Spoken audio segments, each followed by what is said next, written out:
Major weather events have created significant challenges for Auckland, while game-changing transport projects have created massive opportunities. It's time the plan for the city caught up. We need to better protect people and property, enabling more homes where it makes sense, where Aucklanders can walk to the shops, catch the train, or live closer to work. To learn more, visit AK Have Your Say Auckland's Future Housing Plan. Submissions are now open. Brought to you by Auckland Council. Tāmaki Turiki. All together Auckland. Sunga o whenga whakao elo ka wale pō maunga Max Ila. Senga o ka amilo i au kilani. Mo koe foi mai lava i o Tara i le Tire World and Auto Limited. Le ai mau ai so skoi ngā meg ma pau ka wale. A ole me Pico City. E ngā le lua lima ka alalwa ia so le kokongi. Le Tire World and Auto Limited e te mau ai ta wale ma pau tau ngō fie ia New Zealand antoa. Mo fo i se ti mag wheels mo so se tu ai ngā ta wale ma le telo isi au unanga. Warren Up Fitness i le na ole se fulu tala pia i wha i lo i eina e wha afafonga le Radio Samoa i nei wha abitoa. Talia wins quotes, cue cards, maisi. Walau Lola Tire World and Auto Limited i le lua fitu tasi tolu o mo pau ta avale. Po le lua fitu wha tolu lua o mo le whale inisinia. Poi loe ma whai ona whao ngāra o Q7 e whai ma te pause mo lo whale mōmua. A whai fwoi o Yeso mō kesi e ma whai ona tato susuina o nisi a wala i whale tupe sese a tonu e whetau i matūlanga o roa langa timinei. On mata o nanga i Supreme Mortgages, mata o te whesoswani e sue se tali mo first home buyers and refinances. Walau mai au Sam i le orua tasi o varutasi toluiva, varutasi, pe emaili mai i a sam@suprememortgages.co.nz. A whaia mo o mia neu tai ni whawhapi o le tali o le All Dentures. E whapitola mātou au nanga i so se tu ai ngā ni whawhapi. E au whiai le plastic ma le metal dentures. Talia wins quotes ma le afterpay. E le aise tutongi o whaatal noanga. Wala au mai loa le All Dentures i o tahu. O iwa, lua lima iwa, whaafatas tasi. Papato toi le o iwa, lua fitu fitu, lua tol tol. Po pēmioa i le o iwa, lima lua fitu, fitu lima lima lima. Malo soy fua, o se fufonga Samoa, Radio Samoa, tasi lima iwa tolu a mo. Se kia Radio Samoa. ua mawhai ona au rā tula polo kalame le lei mo oe ia so taitasi ona o le lango malo si le whale maliu a se alo le atunuu o ese tātupu Funeral Directors i Manukau City. O kalame lima oe talo falana. Amata ni tau sanga e lua o luto. O whaalea ina le atunuu o Aotearoa New Zealand i lo longa mai matangi i male a whao kapiri ela. O le mautonu ma te meme a tangata umala. Ona o le tele nau nau. O mea te o tino o tangata o whaanga ina o lau whanua o wala. O mali liu fo'i i a tangata. O sa ili, ma fasili pea ma sa ili se tali, pe aisia ma sa ili se fōr pa fita uli. Whaatalo no sui o le malo, ma tangata popoto i whaalawalawe whaanatura. O tusi lima fo'i. Solo tangata o tua ia is tangata ia ma whaalapa tonga ma company. Ai o le tani lea a yopo, soma lua wha iwe fitu ma le bala. Ia e fasili manu mai wha, la tau te awa o mai ia te oi. Ma manu whelelei, la tau te wha ilo mai ia te oi. Tau tala i ele e a o mai ia te oi. E wha amatala mai fo ia ia o le sami ia te oi. Mai tau le pupo ngā o yopo na le ai, se poto le lalolangi na mawhai o na maua le tali e mapu i ai ti ngā o yopo. Whailo mai e yopo, a o tātou whisili pēr, aisea i o le global warming. A whemai o le iloa e manu mai wha, o manu where lei o i o le samu, le mafu anga o whaalawe whaanatu. Na whai e le tua le lalolangi, ma mea o iai. Na sila atu fo i le tua, ua matua ato toa male lei, ma fia iai. Ai pangalea, ua whaalea ngaina e tangata le lalolangi. O le watangi maui, le lalolangi, le la uele ele, ona ua le tausia le lei, e ona tangata. Ia le lei, ona tātou teu mawhai le lei a tātou la pisi, ia ma teu ma alofa i lau whanua na whai e le tua mo tātou. Wa manatua, ele lei mo. O le ese tātupu Funeral Directors o se whale maliu Samoa o le tali foilea o taimi whengata ona o le malanga al maliu maleoti e mawhai foi ona latu awina atu ma awina mai tino maliu o e pene mai so se atu nuo lalolangi pala auno le ese tātupu Funeral Directors i le lua ono lua tolu fitu o pea fiuane ele se fulu male balu Norman Spencer Drive Manukau City. Talofa Samoa. Wa ule ne yo kasu tialu, a wale suia le ngila ula ule kio. A eva mai ina se fudu lima iwa kolu. A mo, Radio Samoa, vevela a.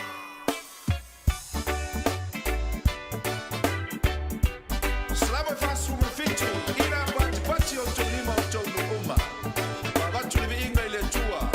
So yeah. Ina pati.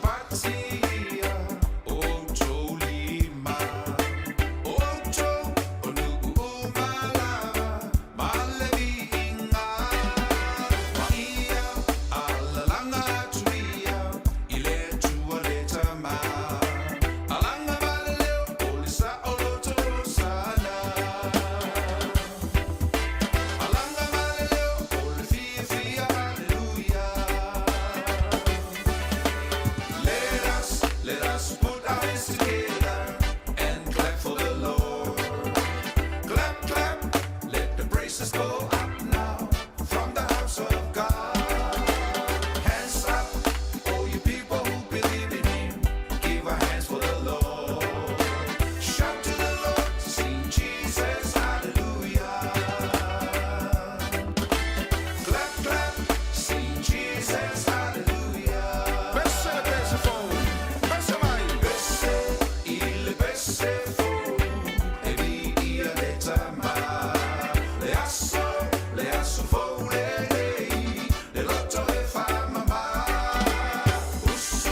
Let us sing a song together, sing praising the Lord. Sing along, let the praises go up now from the house of God. Let's say it's a new day today, celebrating the Lord. Shout to the Lord, sing Jesus, hallelujah. Clap, clap, sing Jesus, hallelujah.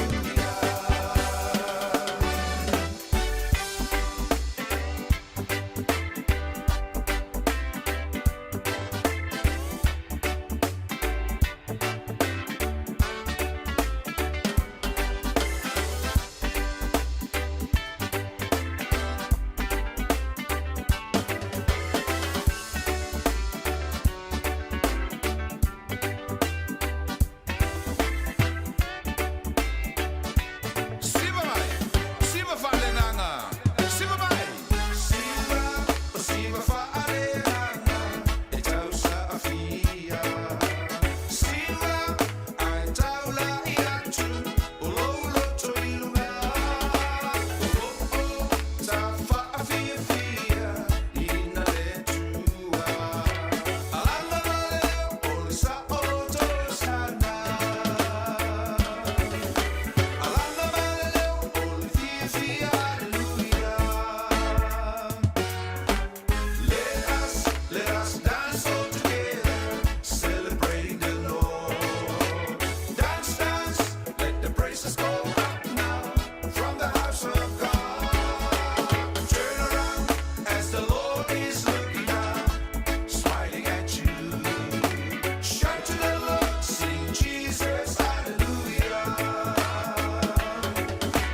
Dance, dance, sing Jesus, hallelujah. Chapati Josimari, Pachi Lady, Ina, Pachi Pachi, Ocho Lima, Ocho, Umalava, Malevi Ina, Maria, Alanga Tuia, Ile Tualetama, Alanga Maleo, Osa Oto Sana. Alanga valeo, olifia fia, hallelujah. Shout aloud, sing Jesus, hallelujah. Clap, clap, sing Jesus, hallelujah. Alanga valeo, olisa oto sana. Alanga valeo, olifia fia, hallelujah.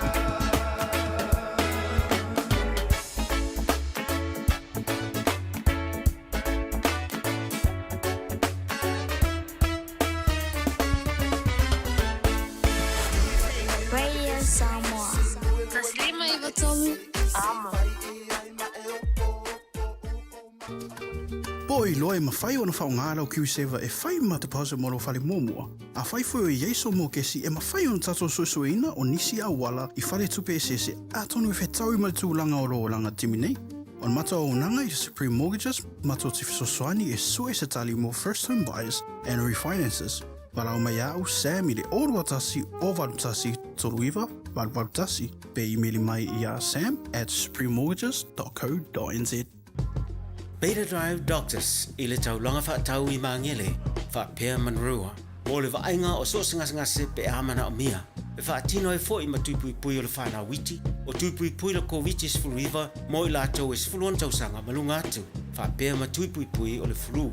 Wala au telefoni 255-25 mo so wanoe whaatino ai nei au nanga. O fisa whama I mangele I taftafane o le McDonald. A manrewa I taftafane o le whaletusi po le Public Library.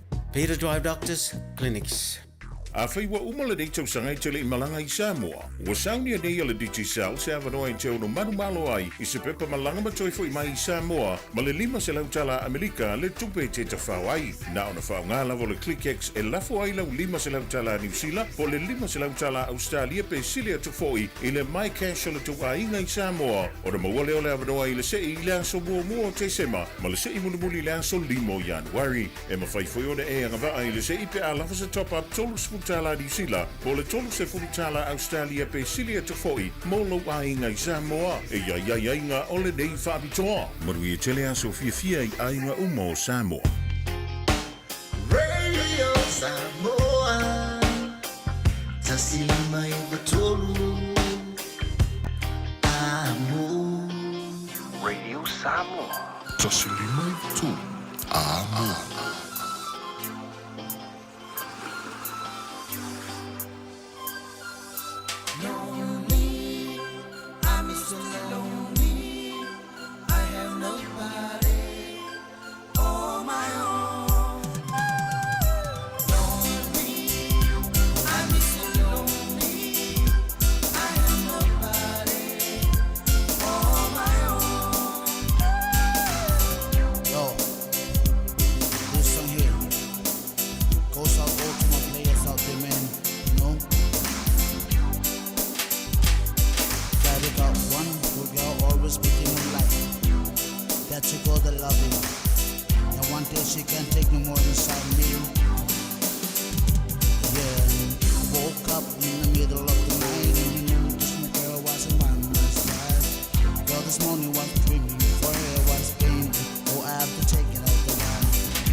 Since my girl left me, my whole life came crash 'cause I'm so lonely, so lonely.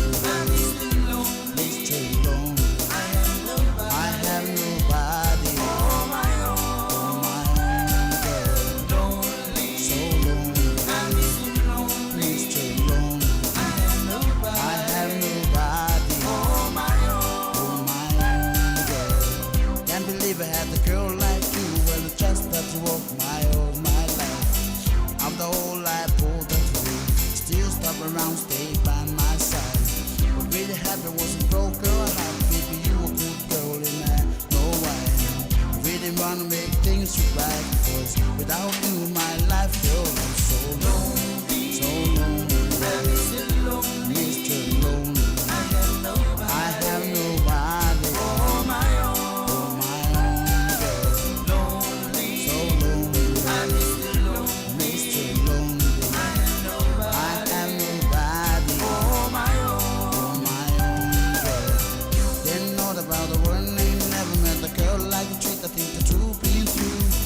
Never thought that they would call me or walking when it's wrong in the bed when I'm chasing you.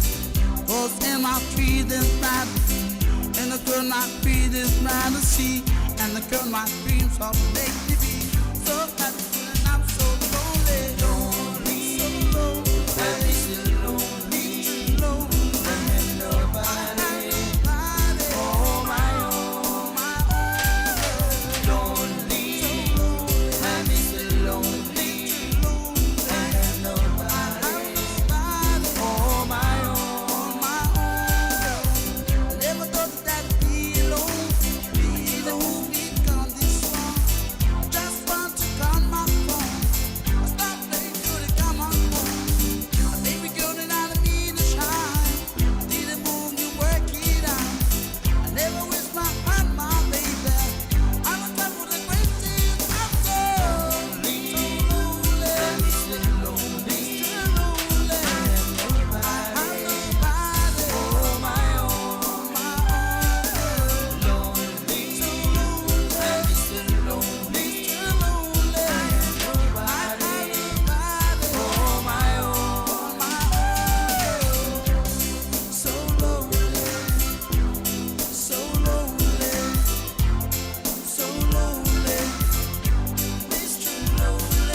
Uma whai ona awina tu telefon mai Samoa. Ona o le lango mai ale ofisa malanga o le Ades Travel. Telefoni o iwa, tolu iwa, lua o, whaselau. Tolu iwa, lua o, whaselau. Whatalo fwle nei as fōu tātu o sino Tala tau longo mai Samoa usi mai alau whaafonga. Wa leo vave ta atia mai fuafuanga i toi whaiaini ngā ruenga whaaleleia. Mo le maota whaamasino i murunu, po a whea whaatino ai. O le mafuanga leo le whaata o toi nei o se tāpenanga le pūlenga. O le matanga luenga o whaamasinonga ma le whaafoino mata uputau whaamasinonga. E peo na fuafua ai le si itia o ofisa o whaamasino. O le whaamasinonga bāwarunga ma le whaamasinonga whaaitu malo. I se isi no fuanga e saunga le mu. Peitai o lo iai mātunga lunga, i tūlanga o le malu pui pui o se no fuanga e si itia iai. O le fitus 40% o le maota whaamasino i murinu, ua whaale tonu le tutulu, ma ua sawa tuai le vai i potu o whaamasino, ma nisi o potu o lo whaafoe ai whaamasinonga. E whaapena fo i vaenga o le maota o lo whaatino ai, le au aunanga le au whainga luenga. Wa whailo atua i nei e le ofisa siri o le pūlenga o le amtanga luenga tāua le malo, i le fionga le whaamasino siri lea fuafuanga, a o tau whai ui u ngā luenga o le nei tausanga ma le whaamoe moe, i atoe a e ngā luenga o le tausanga fōu, o iai se ngā i o inga e whaale le iai, le maota whaamasino. O se furu lima nei tausanga le matua o le maota whaamasino i murinuu, na fausia se fesoa swani le malo saina, ma o le tausanga e lua se fulu, na te tala ma whao ngā ai, se iau o mai i le teimi nei. Wa avere lango ma le whaataua le whaalaputonga o tusitala, ma le au whaasaralau a Samoa le Jaws, e whaatu maupea le saolotonga e whaatino ai lea au aunanga ma tautua, ma ave aila na tua lalo le teitai o le malo le fionga i le pāle mia, ina ia toi sila i whaai unga, ua tapu ai nei mo se teimi le tu mau, tusitala le nusupepo le Samoa Observer, mai le toe awa iatu i fono ta i vai aso ma le pāle mia. O se whaai unga ua tapu ai maa vanoa, e toe feso ta i ai tusitala o lea au nanga whaasara lau, i minsta o le kabineta. O le tua lalo le whaalaputonga e peo na whaailoa lau tele se pepa o whaamtalanga, ia whaamuta loa le tapu.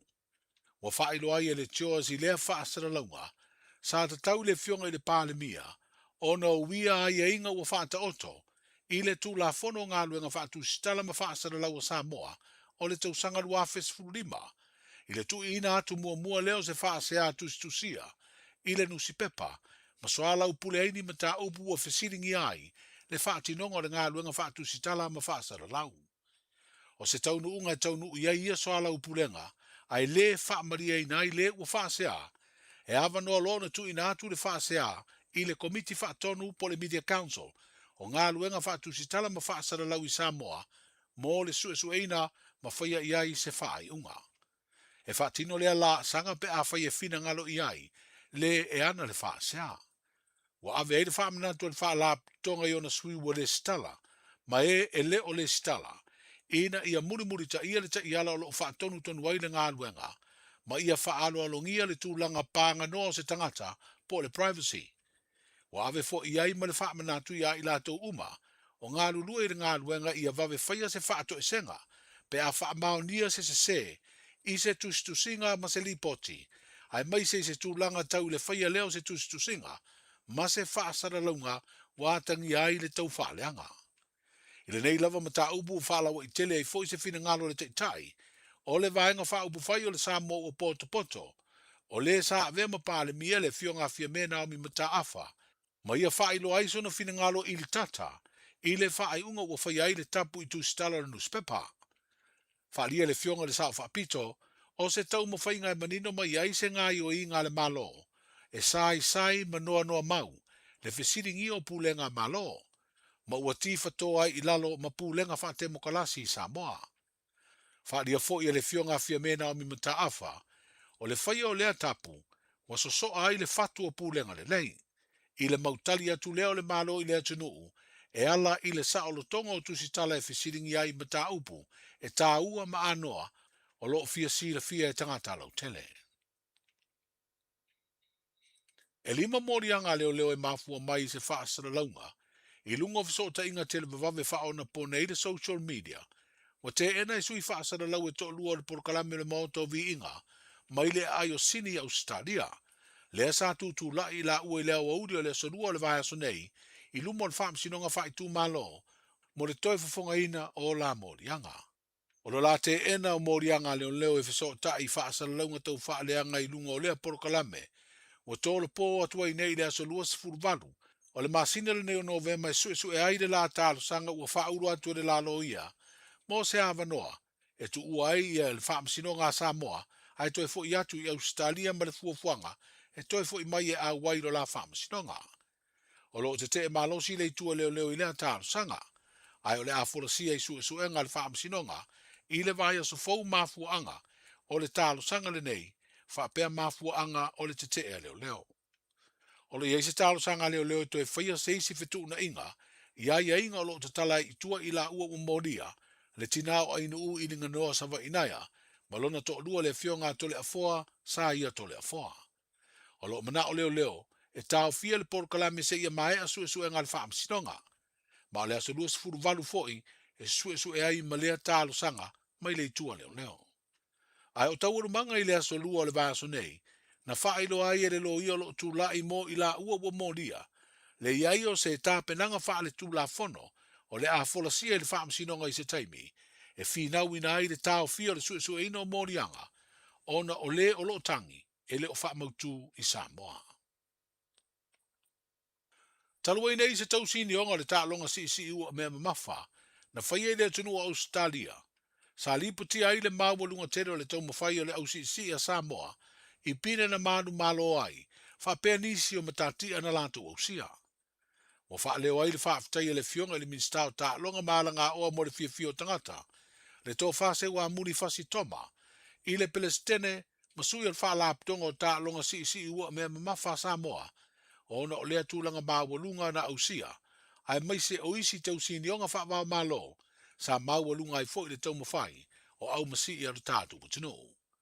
O le fina ngalo le minstana sa unoa i ai, ina ua awhelo na ofisa le Palestine, masui le ta longa si ua mea mawha le nei vai aso, e mamori le latu whaafitai le malo, ona o le lango lo tu ina tu pea i le ati nae, o le ta longa si ua mea mawha i lo tātu putino.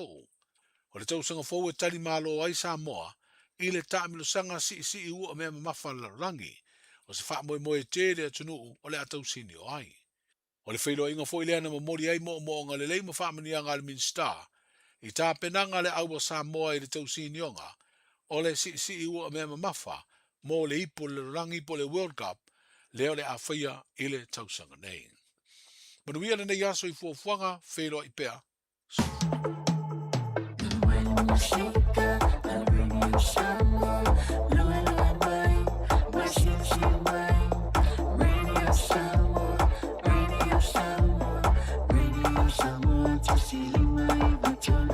Radio Samoa.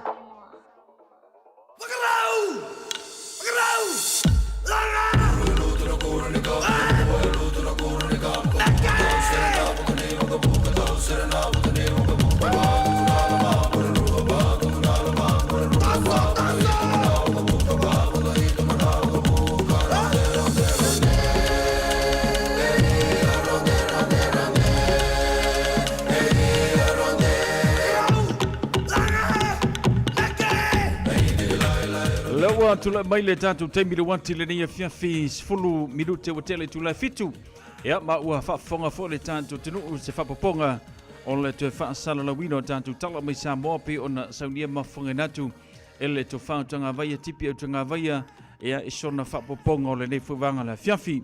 Sa ia le taru vanu lea soan tai ona whapiranu ta moe seisona whapaponga o tatu tala ia o mea lo tupu ilo whanua o le tatu tenu ma o tala na o lo o lawalunga i le taimile nei i te tono le tātou tenu ia bai se fo i le ua a saulungo tātou social media ia i le whaatula i ese ai o le sui whaasalalau a le newspaper la observer ia i le lato whilo inga momua ia ma le palemia o Samoa ia ono o nisio mafuanga ia o le aleo i ese tala vanga le na lua ia o le whawhetaia lea o le tātou malo ia ono le tūlanga matautia ia o iai ia le tau mawhainga alo matama whanau le tātua tenu le CCE a ua mea mamafa ia pei o nei le tau mawhainga alo matama whanau kasi nā ta longa le ui longa o na tula i mai le tātua tenu o Samoa i le tau mawhainga whanau pei o nei ai le nei vai teima le tausanga e ui ai na le i mauani Pero mau ni se le ni le leia nei tamaiti a kailo ye langa le i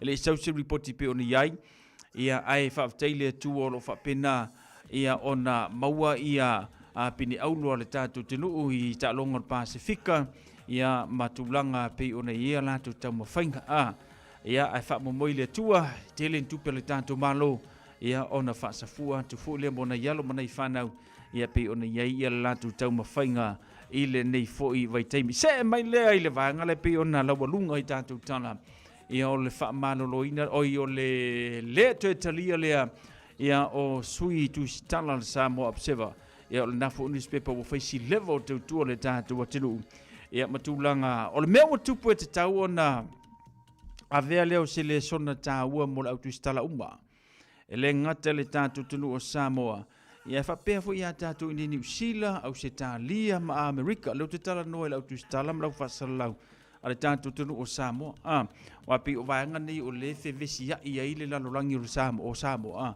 ono tatu o tu sitala ma lau whasalau nisi o taimi ia e tāua le reporti ia o tala sao matulanga pe o nei ia au fu ile nau telefo ile ai ave ile tala ele o moni ma le tala ele o sao ma le kala pepelo e o fo lai lungo le tio ma fa sala lungo lungo le tio ia o te tau na tatu mei e se mai si vaenga ia e fa sa fua i ile tala no e lungo le tio ia ma sui ni si vaenga e tala no ai o le o tu le malo e fa au le lantu ngaluenga ma le tu le tatu tinu al mele e kako sol e sasa ngei sasa kai au e kasian maka sasa ngei sasa kai au e o mane le vai aso o mane le masinga o kasi ale me ala fai ia e o mange ia o paula le me mo ve vesi le siku ve vesi me le siku pe o ko e vai lu inga sa mo le mele o ye e tu punga tu le au fa sala lau mo le au tu sitala tu lo lava initial au tu sitala ma initial au fa sala lau o la sao le faingo le ngaruenga ia kwa ia o to ia na ngofu fa fai lau live va pa ngal me ke malam lamba ngal faingo lau live au se upuri tu langa ia o tu la fono ma o ina tu langa ngaruenga fa sala lau te lo ele mfai ona o se malam lamba tu langa le na ia e pule alat kanga kai fai langa ia live nga ia me fai ia wa olanda le na ia tatau atu mai lo lai ngaruenga fa sala lau wa uma ona tu mata manga ia le tu langa e tatau ona nga ia le ngaruenga tatou ia na ave ia o nga fa sala lau tulanga lana lu te tala no atu ai ia ai se i tatou me ese mai mala tulanga le porkikia al paula le me mo ka ko e pakia pakaka yo sa ve wa kula festa puk ia wanga o me le anga me le sima se me le ki ko ka ia asau se kala le au le siku ia waku le siku attack sau le siku ar waku le si tu attack ma fu mai lungo mene o le tio fa sala la ia fa pela o ngai e le o sa o le fainga o nga ruenga ia tau kakaka ko le mo le ala ina ia le lei ia masa o pele fainga o le tatou nga ruenga awane e puia le atunu ia matele le vevesi ia maka o maku fo le ngingo fo inga ngare pawa le mele fa ia kaku nga le vevesi ia ai le ise mele le tula mai mo tatou tulanga la le na avena le mele o tupu le fa saina le palmia ia o le sui ia o le Samoa observer na to tala noa me to e waini lato press conference fatasi e male tapu na to tala noa inicio minister kabineta o le sila sanganga ufai le lau ko vevesi ka ko le josa ia al tulanga na tau ni ye tatou tafu na page le tatou ngaluenga ile mea e tatau ami o tonu masa Folon minuto te fitu saminga wa emole manava na osito ya ina le lale wa matela ina foi messo palinga passa filipilinga emoni e alava ita ete talanoa ete leloa manatola tawalanga no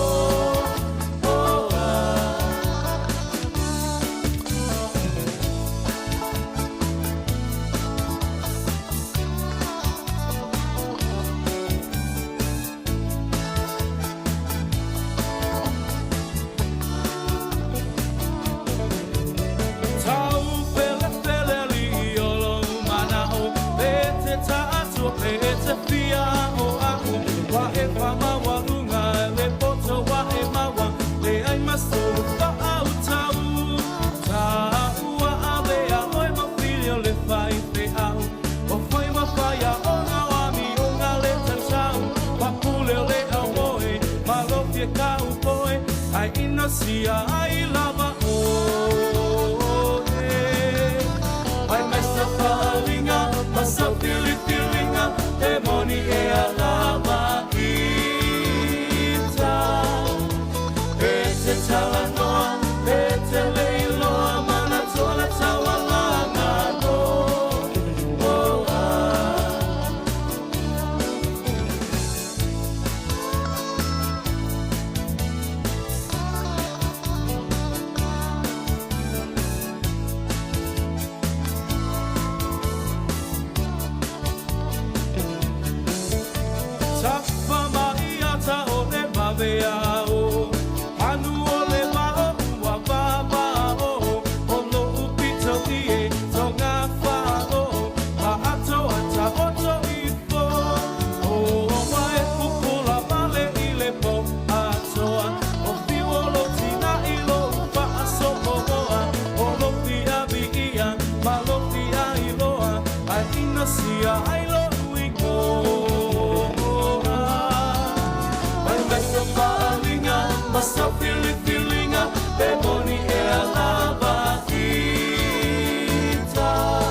Se mai le tanto proclama se vai ngale talo tau mo tanto le ne fuanga la fia wa fu le fanga solino tanto proclama mai se e onisha proclama fanga solo tanto wanga tu mo le fai unga o le nei foi vaiaso ilona a so tofi ya mai se foi le aso antau le aso foi le malisi uyo fe am ngwenga pe ona masani le tanto tenu o le aso la vaia langi le tau mo tanto le aso pe tai ne inisio vainga na to ulu va so le timunga se fulu malavalu te kiriro na mafunfana sumar falo na malupe o ne yai ia le nei fo ia so tofi la tau aso foi le tau fulu maliva te kiriro na mafunfana fulu malelua lo na malu langi le inisio vainga pe tai o le angi le savili inisio taimi ia ma le timu la fapenana to ulu va so le vainga fo le namo le talo le tau mo tanto ile aso tona ia matele la bofoi ina le leile talo tau mo tanto le fai unga le vaiaso sfurfitu degree lona mafunfana sfulu lona malupe o na yai Sanu i sau whainga malanga mo le tanto tenu o Samoa le wha apea mai Samoa langi leile tau niso taimi vivela Samoa lua sfumal valu te kilwi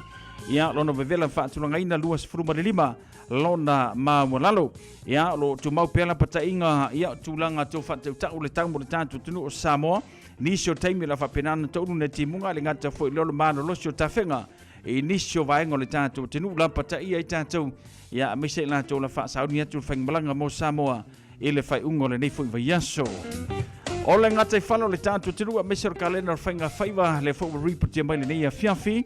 au kilani fa mawina lus furbiruti te ele fitu le tai asu o ngate fale mau mani atu le afa tonu fitu le afia fiole so ia o au kilani le nafa nga solo mai mo one hanga luas furmal fa minuti te ele tu las fulu le tai asu o ngate fale mo one hanga mau mali atu ile lus 5 minuti tas furmal lua ile afia na nei o le nofanga manu kau he te le fa mawina fitu minuti tas sumratasi le tai asu o ngate fale mau mali atu le 5 minuti te sumratasi le afia na nei fantasi foi bale no fonga mori vai pinche le famawina se fulu minute tas sumratasi le tai asu ngate fale mau mali atu le 5 minute tas fulu malua ile afia nanei famawina le kaleno le fainga faiva mo tanto le so langi le lei tai au langi le lei fanga so tu lanso tona ilangi le lei aso sa ia aso fo mala so lua le famawina ia tulanga le nau le matango fia le tulanga ia o le ngate fale le ngate foi le kaleno le fainga faiva mo tanto ile fai unga ole nei fo i vaenga ole a fiafi.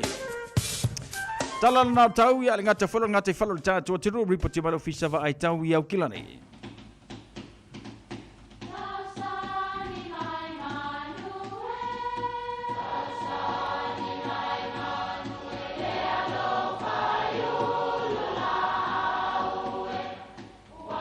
E o fanga manu i ululu o la au, awa e fafanga i funga o la au. A o le tangata e fafanga i upu matala. O le mafileo o alanga upu mamuanga ngana Samoa maona whaapongai e a fua ilo na sio mianga.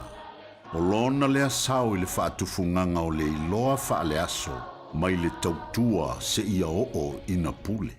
O alanga upu mamuanga ngana ua lanto mamanuina le tō whamanino a Samoa mana tua foi e tāo fitau muli le atunu. E mātango fie le tali luma fale. O le tali luma fale, o le laulau tasi. Awa o le tali e whaatino i luma o le fale. O le mele ta uai o le tali luma fale le laulau tasi lea. O le whainga o le tali luma fale, e whaalau ta i tasi le matai mala na laulau tasi. E a mata mai lava i le ali i tāua o le nuu ma whaasolo mai ai le lauti na lau le lei i whale uporu. A o whaalau le laulau tasi e tāmo mo e mai tau le lea o le malanga. Ma lau atu le whale o no foia e malo. Ma fola leo te tele i fafo. O aso ua tua nai sa le aini whalaua mani masi. Sa tele ina whaau ngā wha ausi. I tali ngā malo e tauma mawhai le tai ao. Na o matai la tau te whaia le anga nuu le nei o le laulau tasi po le tali luma fale. Ma e whaatino i teimi e tau nuu aini malo aloa ia. Sa whai le tali luma fale a le fio anga i le whai ngā malanga le pāle mia ma whai pule o le malo. O le tali luma fale o le laulau tasi. Ia manuia lau whaasau. Malo soy fua, o se fufonga Samoa, Radio Samoa, tasilima ivatolu amo, se kia Radio Samoa.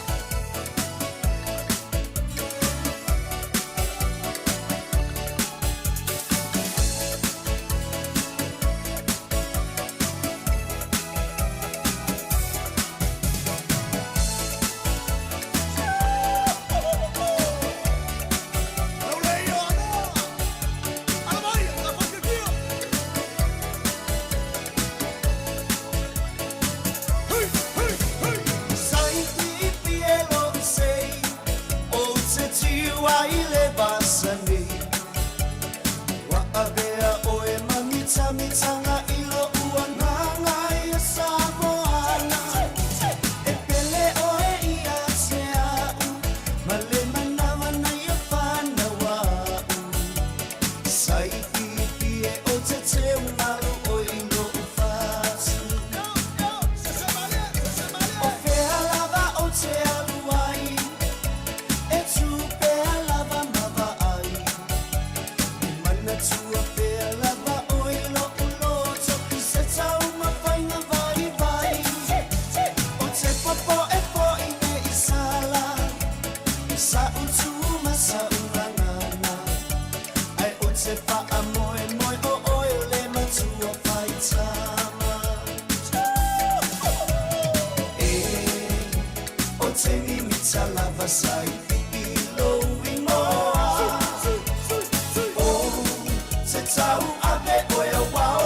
sai ilo ingoa o se tau ave o e waolo upa asino manga si o one pae pae malo vai e pei ole aisa ai fa a paulo ele manga ole atua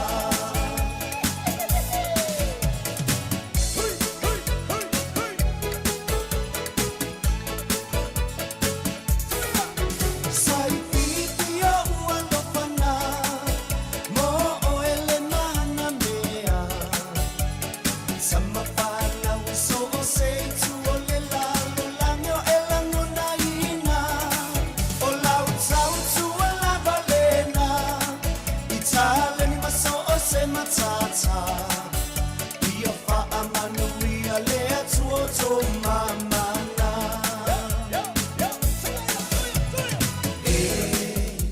o te mimita lava sai pipilo vimoa o te tau ave o e waolo upa asino manga si o one pae pae malo vai e pei ole aisa ai fa a paulo ele manga ole atua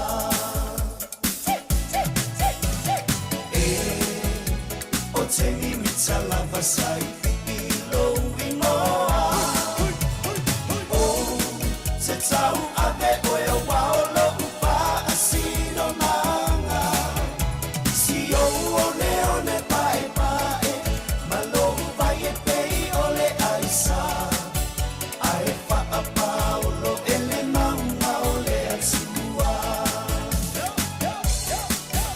ai fa a paulo ele manga ole atua Ia o nai whaafifianga su fi floi mo tātou le lia fiafi. Tawalunga toi le tautua le tofa a siawa atoni tu pea ma le tātou proklame o le mau whaasama moni.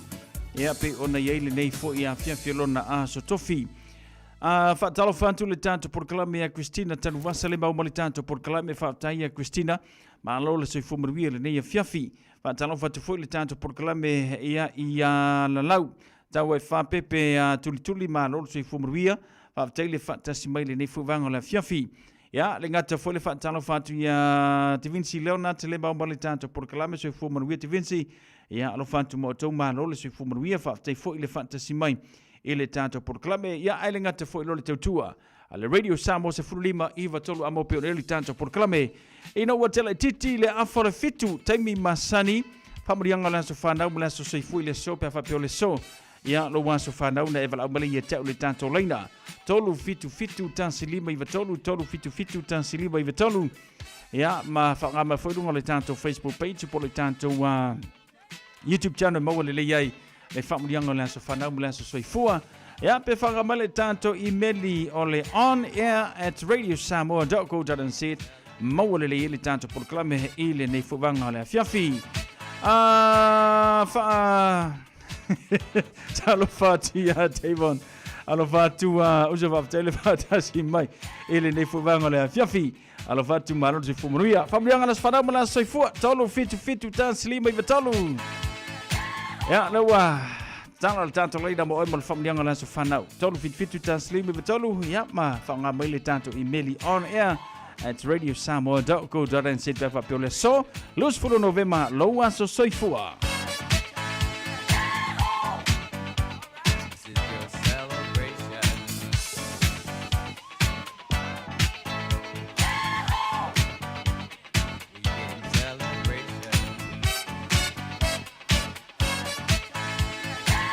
Lelei ole emaili le watanu me tau le nei fiafi mo le whamurianga o le aso whanau.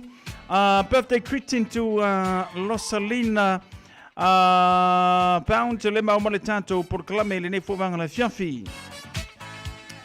E manuela wa so whanau to our beautiful mom Rosalina Pound le whawhitai tele lava mo oe mo me umalava. We appreciate you so much for always working hard and we wish you a good birthday. Don't work too hard today. Make a place and a kite and look after you always, Mom. We love you, Mum, from your family. Manuia tele lo waso whanau. That's from Losalina. Ia pe ona iele tātou whamdianga le so whanau le nei fovanga le fiafi. Ia male tulanga pe ona iele whamdianga le nei fo I aso tofia la tau. Jamatana le tātou leida mo oe. Ia me se fo le tātou whamdianga I lungo le tātou imeli. Ia olo maua le avanoa e amaiela imeli o le nei fo I aso tofi.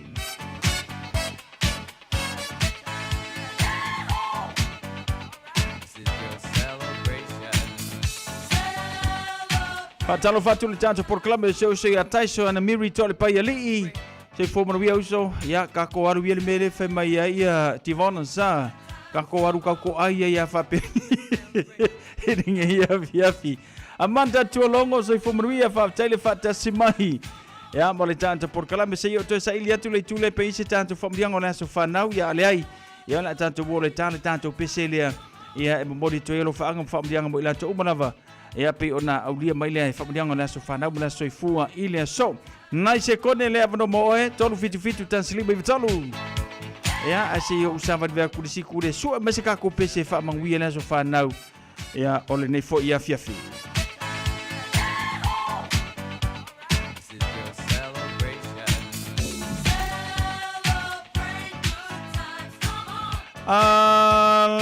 Leo ko ia la sa email le temi masalo na tasi na pauna lo email lo tenu me ta le fiafi mo le toi familianga mo to malava ia le wa le so to man so fana ma so fu ma le tutua ale radio Samoa se furulima iva tolu amo fa manuia na so fu sia u pele le tamata maiti fa tai wa na lima se furu man varu te sanga lo faanga ia mai ia Amanda tuolongo ma le fana we kalo fa ia manta ia manuia le so fu se wali ia malola ba foi lon sai malola ba foi ia le tausinga ia o le ainga ta ua telefon vanga na ia mau nisi tausanga se tele ia ai le ngata foi ia e foi fa malolonga le tua ia malanga le leo le tua le ola malmalosi wa fa am ngalwenga alo fa ku Amanda tuolonga mese ia se wali male atuanga lona limas fulu marvalu tausanga le so Christina Sipaya.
Ola si fonga mansa ngofia le nao le jamaitai ia Christina si paia sua ma le pese le nao lau taleni.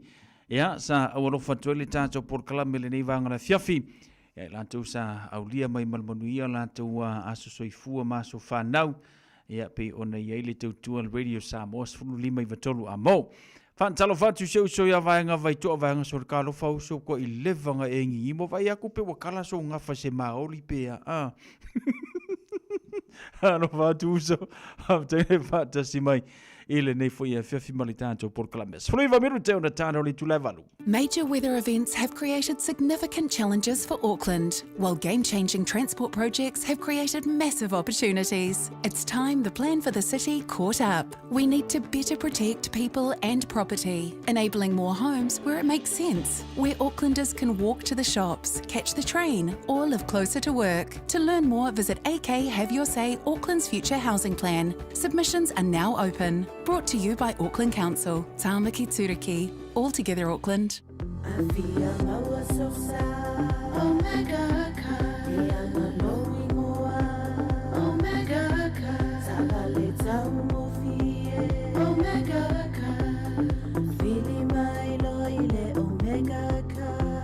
Omega Cars, lua selau Diabetes Drive i Manukau. Pole telefoni o iwa lua fitu lima valu tasi lua. Susu mai Manukau ne Omega Cars. Umalole keisile Omega Cars. O mana o mie o e pose i sialo a inga se fisoso ani tau whi malanga inga mo New Zealand. Imata au pue peo le vaita mai no whanau po ngaluenga. A whaia lau tali o le ioi, wala au loa Ken Fernieho o le Fern Immigration Services e iaila na laisene, ma o silia ma le se funu lima tau sanga hola na tau tua. E toa tele tangata o fisoso ani iai Ken, imata au putau whi malanga inga, e awhia imata upuna o atu le tribunal, ma apili le minister. Tanga iana e le Facebook, ma le upenga te whailangi i moli mau. Mo nisi whamtalanga, wala au mai le Fern Immigration Services. O luatasi, tasi lima tasi, o lima. Matau te whaia ni fo aroi le aso lava e te fio mai ai i le Shine Dental, ai e iai inga whaapitoa. Matau te salia le Afterpay, Zip, Q-Cards, whaapea wins quotes i le Shine Dental. E whaia fua whaatalanoanga ma le ACC i le Shine Dental. Le aise tongi mo whanau i le bao le se fululua i le se fuluwalu tusanga i le Shine Dental. Talanoa mai le tongi ina le whainga o nifo e whaunga ai le Zip, Smile Now, Pay Later. Le aise tului i le Shine Dental. A fio mai le 575 Great South Road Manukau pe bala au le lua fitu ono fafa. Lua fitu ono fafa mo le Shine Dental. Hey, hey! Oh!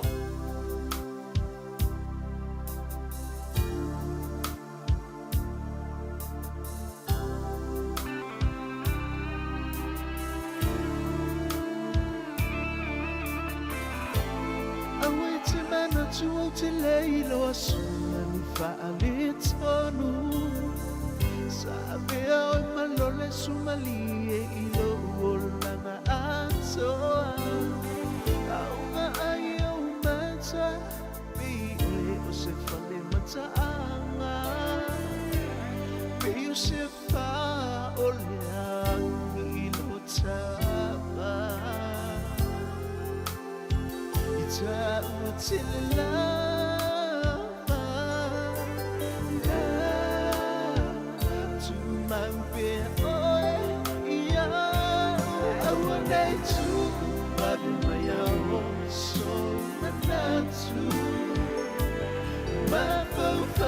Sila vai selei sua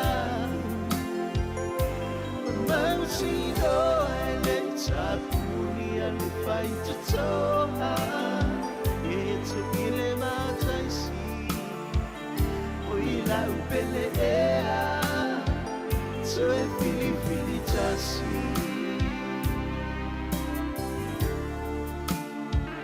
So e fili tasi Tama futanga ianso taitasi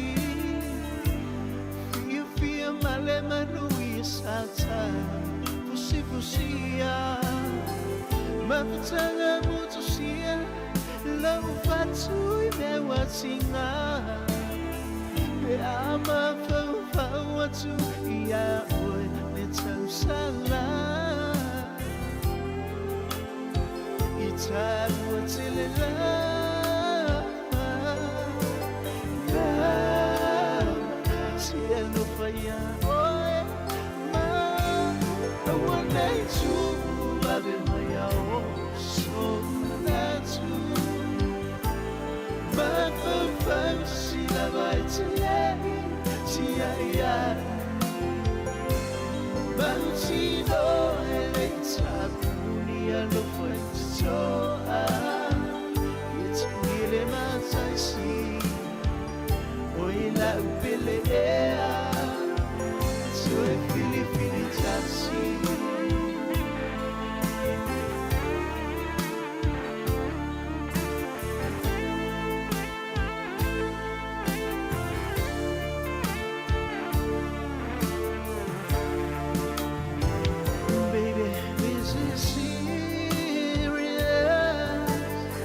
Nai whawhiwhianga su whiwhiloi mō tātou le nei a whiawhia walma na wangaruenga ia a mai se fo i lātou o nai whaasau ni atu whia wangaruenga pe o nei ele nei a whiawhi sina leo i lungo re tātou YouTube channel hawtelu whaatasi mai whaatano whaatu fo i se uso ia Jimmy ia male whatua le mau male tātou porkala mera whaatasimi pai wha lelo o langa mangu ele karkisi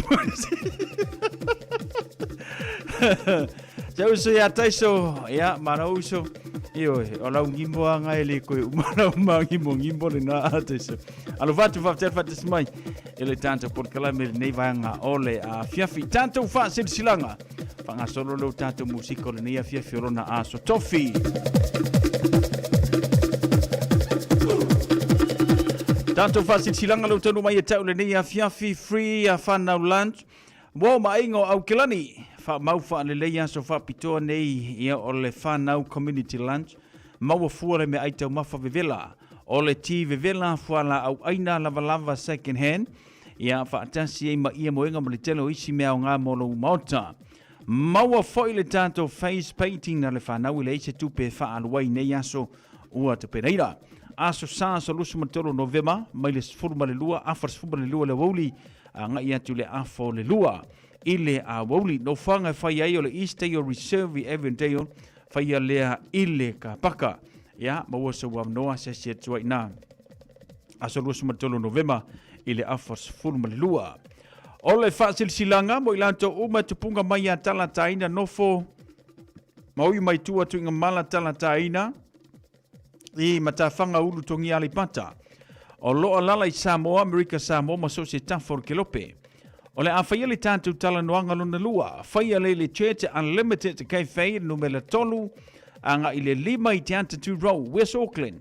Whaia lea i le aso luas furumala iwa Novema, lua o lua 5, aso to nai i le tārs furumala lua i le woli. Mātou te walau atu i le awa ma le whaaloano i le paia, ma le mamalu i o tautulanga whaalupe. A fia mai matala mai a aolo le awai mai, o le ale whaatali ai fuanga le tātou a inga poto poto. Mo se whaafsiri whaafsotei mai le telefoni New Zealand, o lua fitu, whaalua o, tasi 5 luono. Ia, po le telefoni e au se tāli o le o whaatolu, lua valuiva, iwa lua, iwa fitu. Sei nia tala taina, valusia tala taina, le ala isala no William Palmer, tu inga mala lotu tala taina, ifo po ono sai Palmer, o ila tau le nalo, sei nia le tātou whaasili silanga le na, ile nei fuwanga ole a fiafi. Awane ngalo sa lo mingo le tātou tusil so ngā whaatasi ei ma le lolo mingo le vau filifili. E mawai whaarupenga o Samoa i sisifo tu tuila mamanua o nisi o tāla tu o Samoa o ala ngā upo le matawha i oia le matai. I le whainga o le whaalavelave pe o le whaapoiponga, ma liu o le osu singo a inga, whesila whaingo o paolo si i whaanoalo, whaalangingo e kale sia maratele o le ngangana whaanoalonga.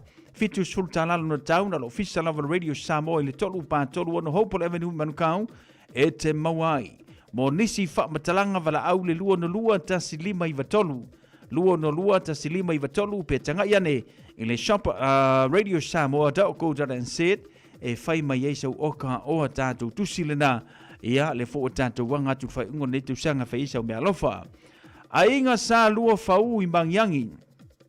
Mātou te whaatolo watu i lau whaafonga Samoa, tulou na lava. Ai whaasino tonu le nei whaasalaunga, i le mafutanga le ainga sa lua whau le pito nu o tawhito i mangiangi, o le awha tunu ina le tātou whorotanga, i le aso lua sfurma le lua masina suma le tasi lua o lua 5, aso toa na i le vaiaso nei le itu la sfurma le tasi le taiao. Whaia le moto le taita i fono, le awhionga ia pa ia tea, whaifua la whaele. Ile tua tusse le numela se fulu pe salo place i Otara. E tala noa ina i sa tātou break up e whai uainga ruenga o le nei tausanga. Mana o mialo su mai, whaali so fina ngalo i se aso, i le aso ua ato whaina. Whawhetai lava sa inia le tete i fono, mane laulawa fono le tātou wha sila silanga le na i le nei fuivango le a fiafi. Salo o umar whaasi silanga lea onga lea. A kopai au kilani New Zealand, wha mole wala au watu ma le whaanoalo i tama matene tuai uma. Sa o tauina le kolisio a vele lo no nofo mangalu lua i au kilani. O le awhaia le tātou whorutanga muli o le ne tausanga aso toa na i lusu malua November i tu lai tolu i le a fiafi a na i le ongo i le a fiafi. No whanga whai ai o le youth line manukau tasi 5 St. George Street i Papa Toitoi. Wha malumole wha malolo si mai me tausi mai le tātou teimi wha turangai na mole whono. Alofa le tua mamoli atu eilo o tau se fua maso mātawola wha af te lava prestene ma le ofisio le akopa i au kilani New Zealand lo senia. Le tātou wha sila silanga le na i le nei fui vaenga o le a fiafi.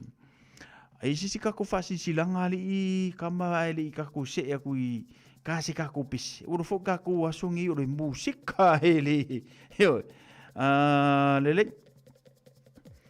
Salonga pauna na ia tātou wha silanga lua tanu mai tau le nei vang la fiafi ma le tautua.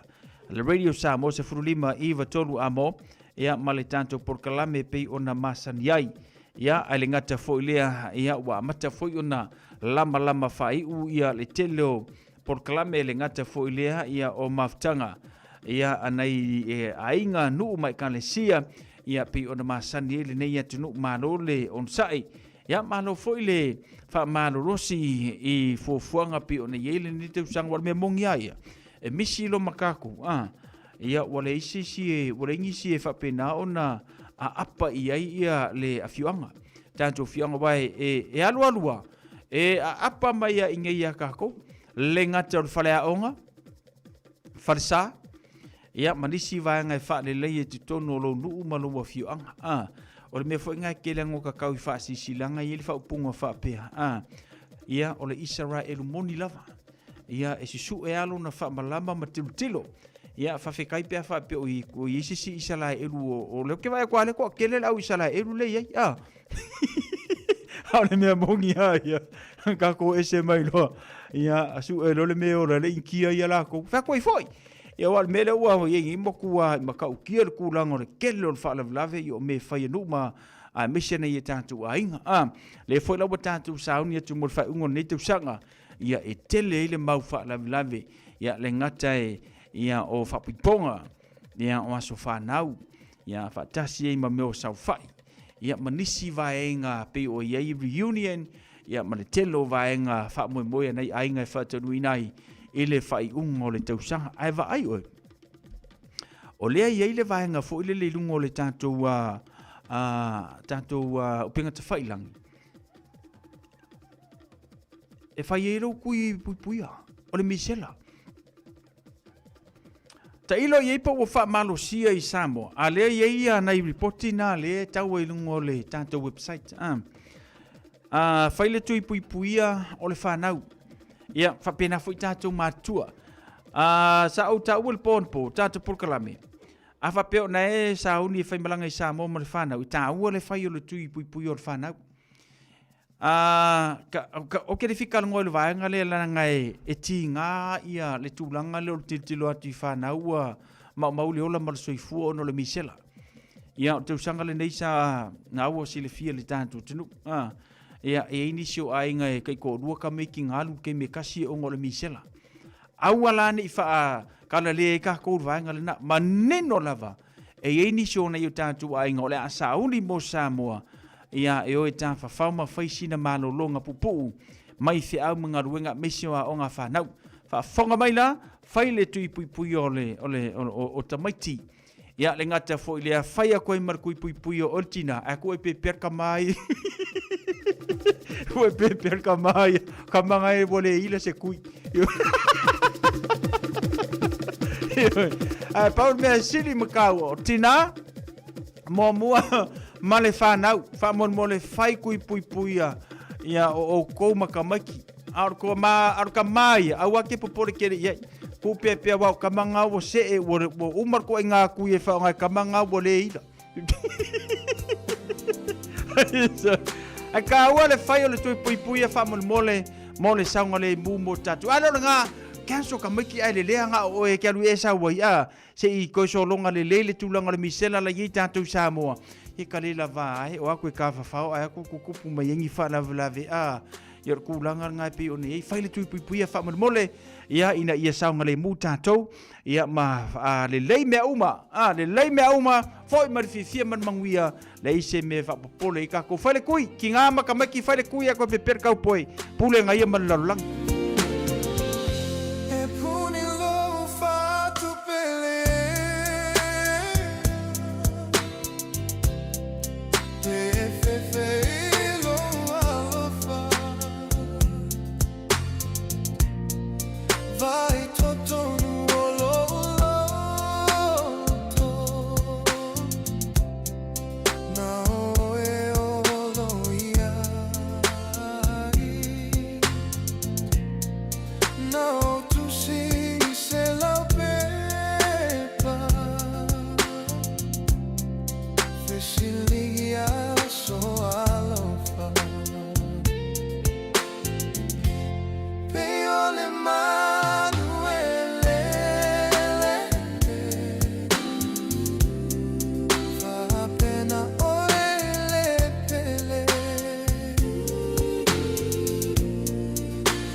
Ua tula mai le tātou te mile wanti le nei a fiafi se fulu minute ua te ali tu le valu whaafifianga na Radio Samoa se fuli mai vitalo a mom tātou musika.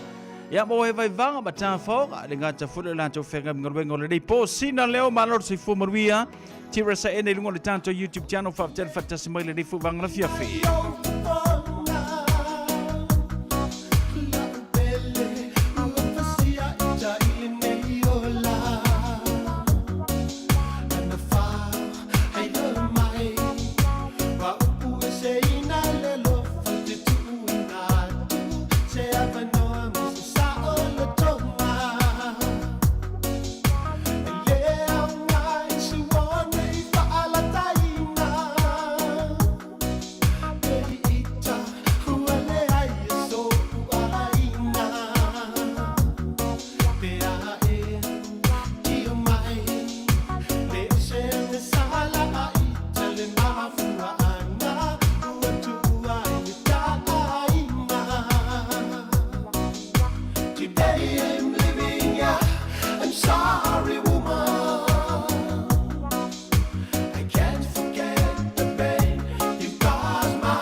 Tele pe titi longo atu. Wa o mana wale tasi a fiafi ona o saulole fa atali sa upasi il makiti fo au te alwa ilo mato ai. O aula au te alwa nga ele tu isa sa o le taulanga. ua maua le pasi ma ua tuua le pasi le maketi ma o lea ua pasia le ofisa o faatoʻaga na faafoseʻi ona taia la uvaai i se tamaʻitaʻi la lelei o savalia nei luma o le ofisa o le tupe lea e faafesagaʻi ma le faleʻoloa mo o lesi Samoa na o ono i totonu le tigā o le ituaga vale o lo ulu ina ua tau le faamalama o le pasi ina ua tuli mataʻi atu e la uvaai le alu atu o lenei tamaʻitaʻi la lelei ua oso mai loʻu ita ua leiloa atu le mana mea ua faananau atu neʻi ai la uvaai tigā magaoi mai mo autaliga lea na sasa i le faamalama laupapa o le pasi ona ou faapea lea a o le ave pasi o le ale me faasaʻosaʻo ai le pasi ua ou taunuu i le fale o aʻu foʻi ia fiafi uma pe a ou manava na ona manava atu lava fale volipolo lo lea e lē lelei sa volipolo ae ona o le tumu ai le ʻaufoga uʻumi o lenā e ala ina no o fiafia ae o le afiafi lea talu nei na ua ouvaai le ata lea o le tamaʻitaʻi la lelei na ana ou taunuu lava i le fale luga lo alamoega mo o igi lo mo o mata taʻilo foʻi i mea puʻeata ia e ma fale puʻeata o loo ia nei le taulaga pe teni sesi aua o lea ua uma na faavailaau ata ia na ouvaai ai luma o le ofisa o le tupe a utoe faasolo mai nei la i o mafaufau se taʻilo foʻi se lenei mea puʻeata ai loga na faini tautaliga o le teine a le ua solo mai nei e fai ona tautaliga aulo sau ma lesi ata e iai le maʻila e i lalo tonu i fulava o le itu taumatau o lona isu ma le ata la lea ua sau nei no ata e ai ona e sau le ata fai mai le ai se papa le teine Awai lau aka. Ona no aka pa bale bale nga o kongolopo. Oi leiti na. Se lo te ate o mana tu va vale. O te alwatu ana le la fale tupe a lui fole sito ina malana ato luli te tala I volana tu si tupe ato ulu mai pa ni ke tu tonu la le te ata ine. Anga wala fale kupe. No wale mai sa tupe o ya sa wala alfa ka mai sa pa elengi ayele le sa le kungu. Wo auto e usu le ngalo na la so na so ai. Ia ma o whapena fo na mana wa le fiafi. Ai ma mai whaatai se lo ma le teine o lisa. Le teine o le matu ofisa. O matu leo se le pasi. O le umi o na tu o le pasi te sava vali, ma le pasi se tonu. O le aluatu po le la whamatalanga i a lisa, e winga le teine le na uwa i la so anafi. Woto e tua fo le pasi le maketi fo ma wa ngai mai le tu isai. E o mai no fo i lumo le fale mo lesi. Lisa, leli, le teine la leli. Kawafi le pasi. Le driver, fa wa per pasi. So le pale, ona me la kawafi le pasi. Se le kenye la le ngo fa kwai. Ia fa ai ale iai. Oi, olo no winga te lo ale lisa. Kamai kaila sama onga pipoka. Ea, ai te rola utala ia te oi. A matu o ne ia uli asto na i fo ele ma te whangota I fe fo I mulinu. E whangu sea si lia ai te mai taila wa le wavi o langa tui sea. Ua mao, ona o walu le fale. Ua malama le tai au fo o le isi asa, ona usu le ngalwe. O te usu atu le ofisa e fai mai si wha matalanga, fai mai si wha matalanga Lisa e atiau. Good morning to Isaiah. Oh, fefea ia surea. Lisa, e te oili ngol teni la. O kalala. E ala pe atale I vona e telefoni le e. O telefoni ai ia. Si, kalia oi ma fix, telefoni ai. E lei umina o nofo te tono lo ofisa. Ai tatangi ma le telefoni. Vau. Kalala ngawe le telefoni. Oh, Lisa, I love you, Lisa. Hello. Hello. Kalala. Oi. O mai o ni tayo. JR. Sungo la nga me. Let's just write, Ta fifi. Mo ule ilo le tamo o telefoni mai atia. O toi telefoni mai fo. Masanga telefoni mai pea. Ma wa ave mai tu walu atu ilo ulu le tangata. Ua mawhai ai ngai lewa uli le whalo mariti vau le whalo mo le si fau le tasi awa uli. Ua tolu masina o mawhewa I mawhai ngā wo. O na manao leo la uo e alu watu I le office, e alu watu I le matu aing, e fia tala noa I o matu. Bo fa ya tu ya vaona. Ia sa unia tu la stofi o wale se pinko e fa ya matunu. Alva tu la le po la stofi po le valu. E te ala titi le valu, ai sulungia lo matu mua fale le ta vale. Bo o lumo lo matu fale le ta vale alo ta oto lo tina to tono le fale. Ona vala aule lo tina e lo tuangani la titi o kom. Come. Ala vai poi la sa cavale. O te o atu iluma. O to e foi mai to mai to ia come to tono le fale. Tina. O te tamalana sa foi me sa ya kalala. E no foi lunga lo tina e ma sa fa e fo o ma va ona i tono le o le mato fale. Tina o la uole o va ona. Come. Ai sicuro ko ina fesa. Kalala. Sama so i puvai. Na tu atu lava le puvai lo tina ta fe na toe amo tu si o mai lima. Ile o mi lo tina pa kali o pa so ko inga e. Oi, o ese tato malo. Talo fala sum. Ja, ela ese me tu pufua. Ela te foi o mai tono na mato fale. La ma fuam. Fafta ia tu amo la no ela o tele kwa kosa mo. O ya nga se ko ngor mako fale. Le ma fu anga lo ke mga oi. O au o te e faile ma fainga wo mo lo lualo o kalala.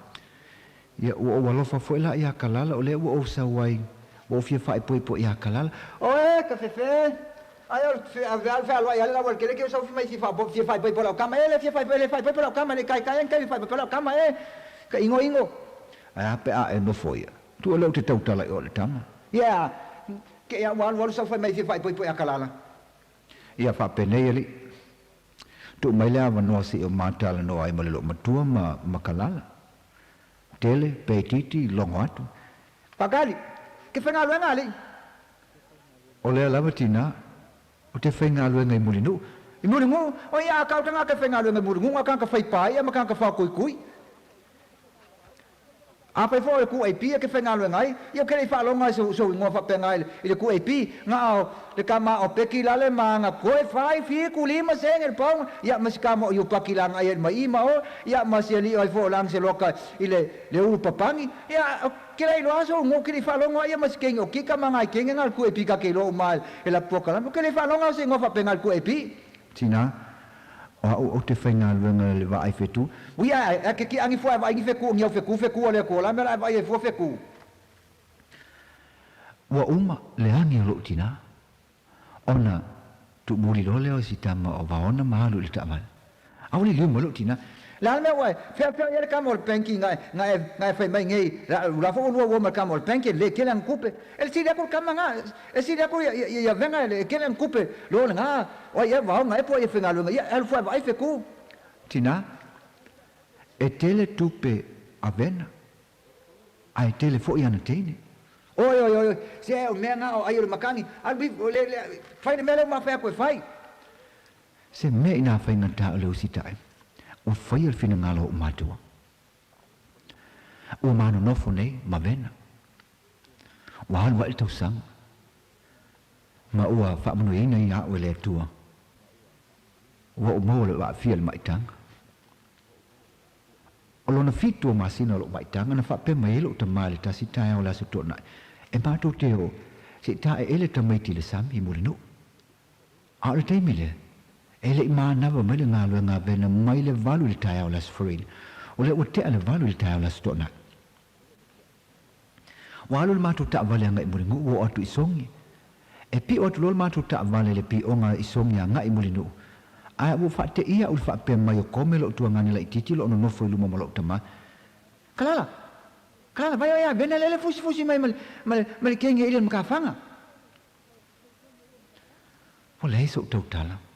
O mana tua vame lava vaona lo mafofa. O te unu le ta vale i mulinu. Na tau fetuli leo tamaiti i le sami. A usavali melo tama u o tau au. Kalala. Tantu talo sia via eola. A ovena. Wa sama lo tatu ainga. Usavali atu lo tama nga i le sami. Ana matua fa te ia ule pai mai o limo tangata i o tau au. Ma fa pe mai malana upu. Se malo le ngalue li kalala. Wala po al mau keni. Na o li liwa tuni se mama o ko ia inga vai mangi mau keni me ia.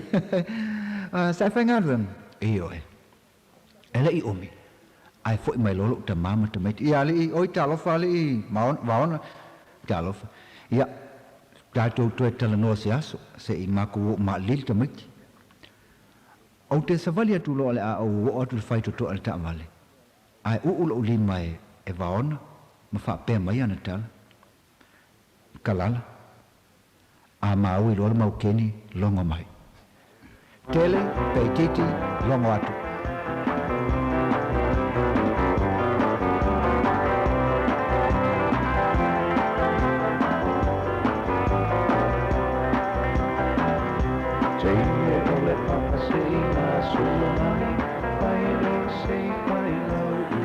Ea ona I whaafifianga po ona I tala pupu mo tātou le nei fōwanga na whiawhi male tautua le Radio Samoa fulima I watolu a mo.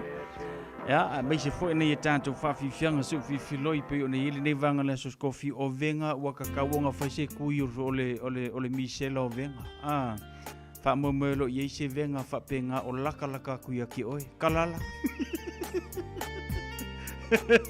Ea pa ole mea. Ia manguia lo fa ka fanga senga se akalala a ovenga mo mia venga fa yo songa kuyo le Michelle. Eyo. Lusu fitu minute wa tele tu live alu.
Ona I whawhiwhianga le nei whawanga le whiawhi. Ia, wa fwoi tātou. Ngai loa fwoi ai le ka kua kalala ma venga so le. Lo le sio le ota. Ano whātu whātene whātasi mai. I lunga le tātou YouTube channel. Rau pena sa e tasi. Ia, so I fwoi o anga kalala ma venga. Nanga le waka koku laka kirisimas. Io, kai mi whiangi I ke lele au venga. Ta... Kay miangi wanga wa sao loko ate. Tan wat si mai dengan tato YouTube channel. Fa menu malo se fo menuia tira sa ene. Ya alofa tu mo to le ni fo vanga la fiafi. O nga ya ka fa ebo wa fiafi wa so coffee wai. O le te vai tu la por kalambi an. Ia ele si tato por kalambi le ni ya fiafi no winga. Ma wala va no e fa pena ona. Su fifilo ye fo le tato wa fiafi. E so soni tre mo tato o tato ye malolonga ile telo fe am ngawenga ya sanga pati I matato ya ile neve ya so malo nga ruat malo fa malo si le fo lam lam fa ai ya ngawenga neve ya so toya tayao ko malo ka ko pe afa pe ke de fenga wenga ile ya so to na I male so sa ya o tulanga na pe one ya le nei fu ya tunu o lo tato ya ke simia ke mi fia ngi o le se usu fenga wenga maru fenga wenga mai o masina fo masalo pe lu tolu ia pe lu va ia so fenga wenga o le masina fo ia onga ma he ai fo ile o nga wenga ma he ai fo ile o nga wenga ia o le nitu sanga ia tulanga la na wai le se me ke ko un kai ki usu e pa pe le la malo lo ile fa ile lima va ia so amwa kwa ilaki you are lucky people mio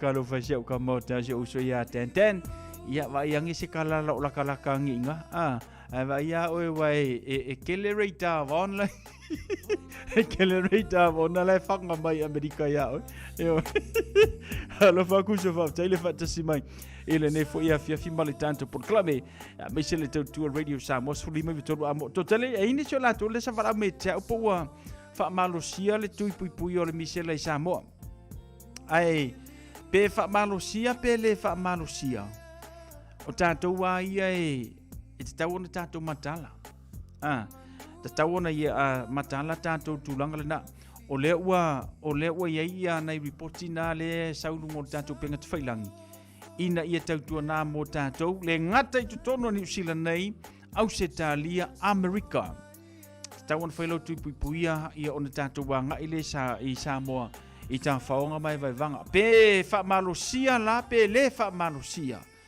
o le sanga le mua tatu o le mesili na mata ua ma ave elo fa momua ia pe la vanga le na o le ai fa penan to fa manato tu mo tatu ia ai mai se la vai tatu le wo ma fa na le ave na fa na tu langa le na ave elo fa momua ia ele le ale mau email le ele le ale mau email le ia pe no o ta o te mi o sola a mai ata faunga fo I me mali fia ele isi tala fa popole nei tato ia o le sa to sila wa ke lo ele ai ma se sile tilo lungo do penga te failangi inai fa na wa ma wile ola mar soi fu e fa anga singa so le misela talo nei o tu langa la le na o le to e fa marusia to ai ma to e fa manato le tato por kalame o ele te anga I Samoa ma le fa na fa ile tuia pui o e ma le fa na ia me se foi nei matua lo anga I Samoa ia o le vai fo mai o tulanga pito sili nam taua mo tatou le ne fuwanga o le fiafi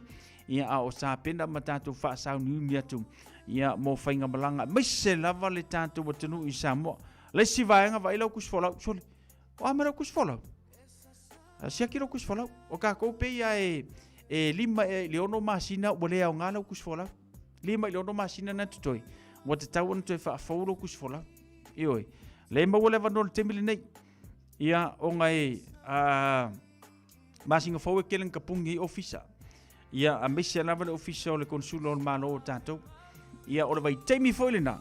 Pe awha peni e ki o whafuse ia oi. E se wha lave. Ki kilo la ka kou I le ova kule lima se lau le kaur kusfola. Po la ka fo ia le afi. Kailo ye. Au na iwa angale na moro si le fia. Si ake lau tusi folau. E kusa pe kele malanga. E tawa o na ye lau tusi folau. Ia wai le ilo e tātou me tutupu I teimi nei.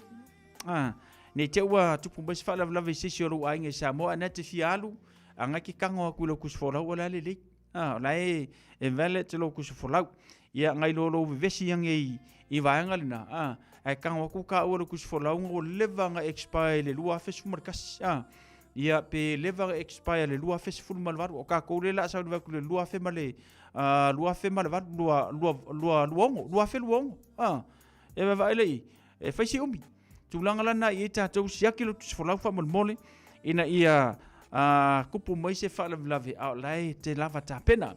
Ia, o nei vanga le nā mole whamanatu mō tātou le nefo vanga le fiafi. Ia, wala wa fo ia le tātou whaasauni atu. Ia, mō aso maloloa mai se. Ia, o le kuisimasi ma le tau saung fōpe o nei iai. Tāpena pe tātou mō le tūlanga nā pe o nei ele tui pui o le misela. Ia, o le koviki, ia mangisi me mo mi eilau kui.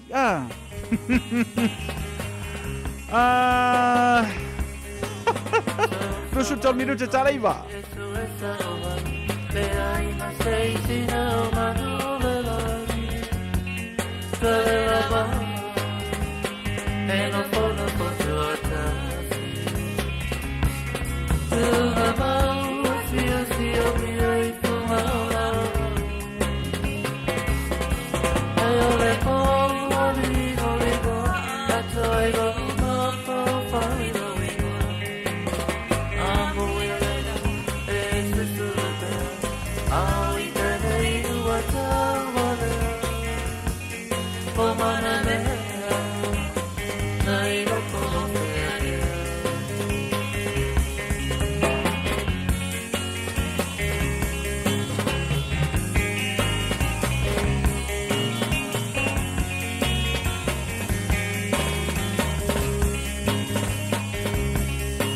Martina, wala se tanta, wala vale o fangai roto, de te le piamo, o te fia solo.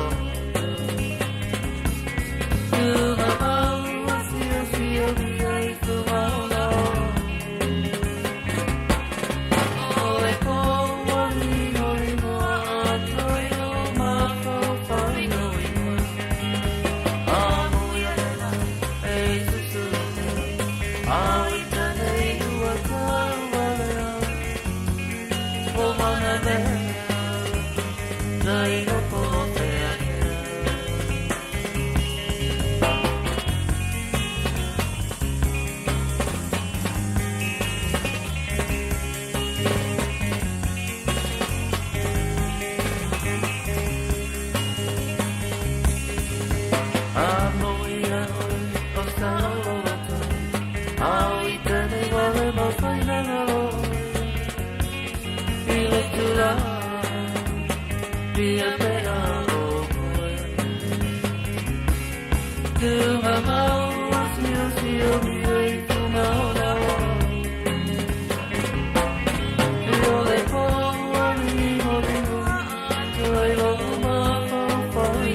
You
Mana tua foi le tama e mama e fio na fu.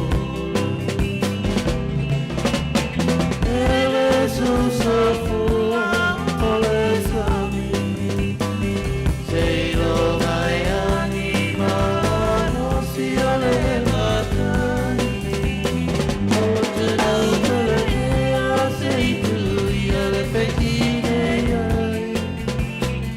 Mama se avena peata polo polo lima fata.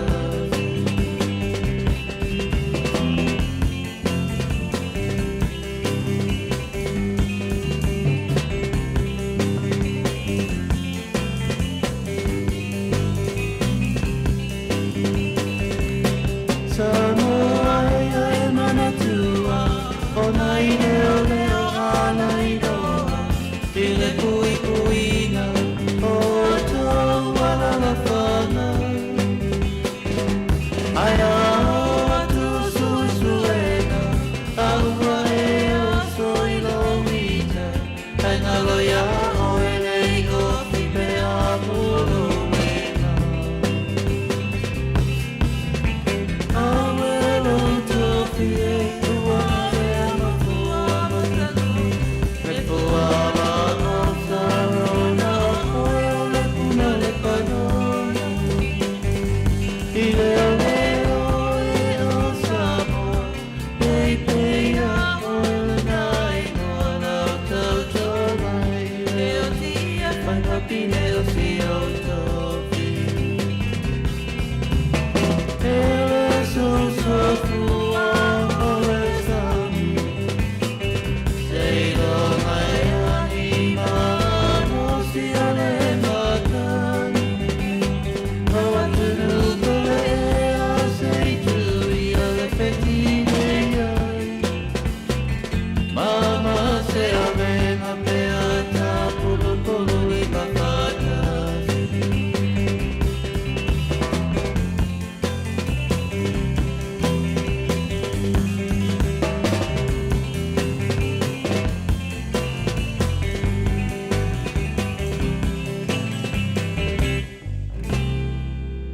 O nai whawhiwhianga le nā mai le penino te whau. Ia, inisio musika le ngata fwoi leo na ia tātou waiwanga.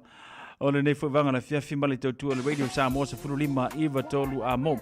Ropena sa etasi alo whantu whawten whatasi mai sia uso. Ia ten. Omo sa ilo loko ten. Awa tātou whawhiwhianga musika sa whiwhloi o le nei waiwanga na whiawhi no utas whawhi minute tāli tu leiva.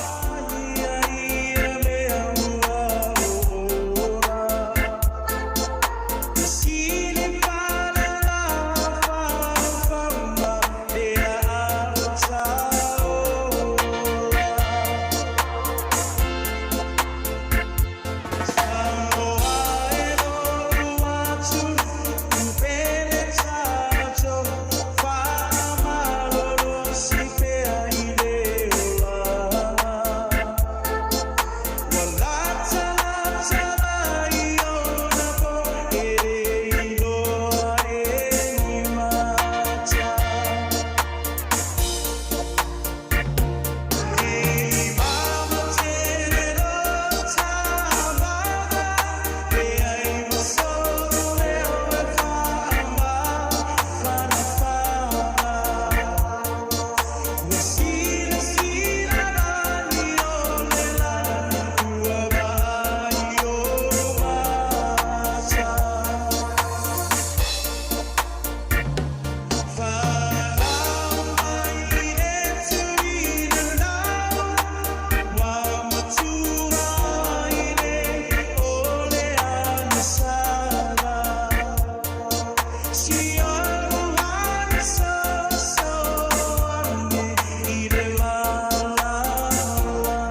Whakamatanga o whiole na o le Melissa Band manisi na o whatunga mō tātou le nei wanga la fiawhi.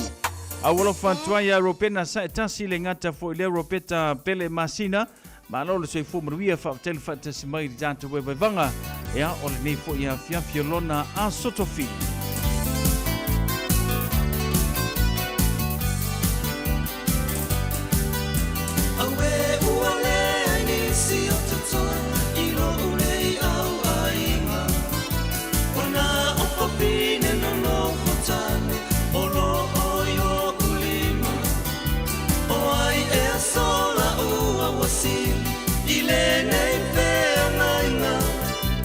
Na oruta na muli muli, na taunu i le iunga Le ai Naomi Le ai Naomi Tate to alua pe alama maoe Se ia tau i le oti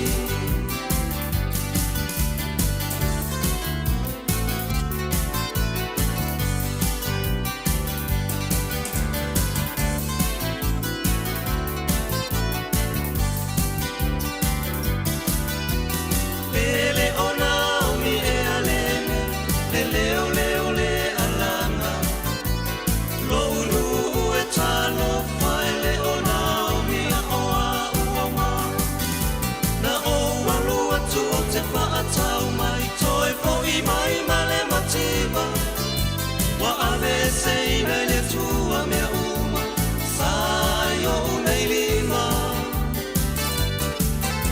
le ai Naomi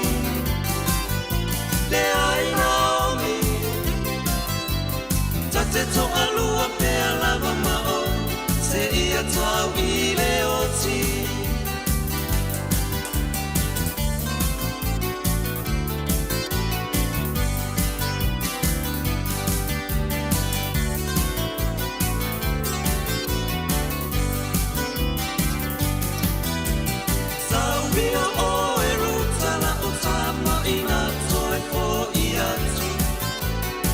Wale ai se tana tane o to toia te ane A faila e te toe paatali se I whanau se si tama Le ai ruta ua o matua o tifo ilo umanawa Le ai Naomi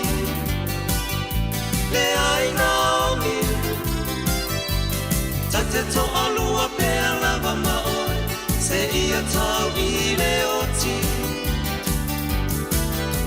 O songi o repo I a Naomi O wha vai oi Ma ua le wha amalosi Le ai Naomi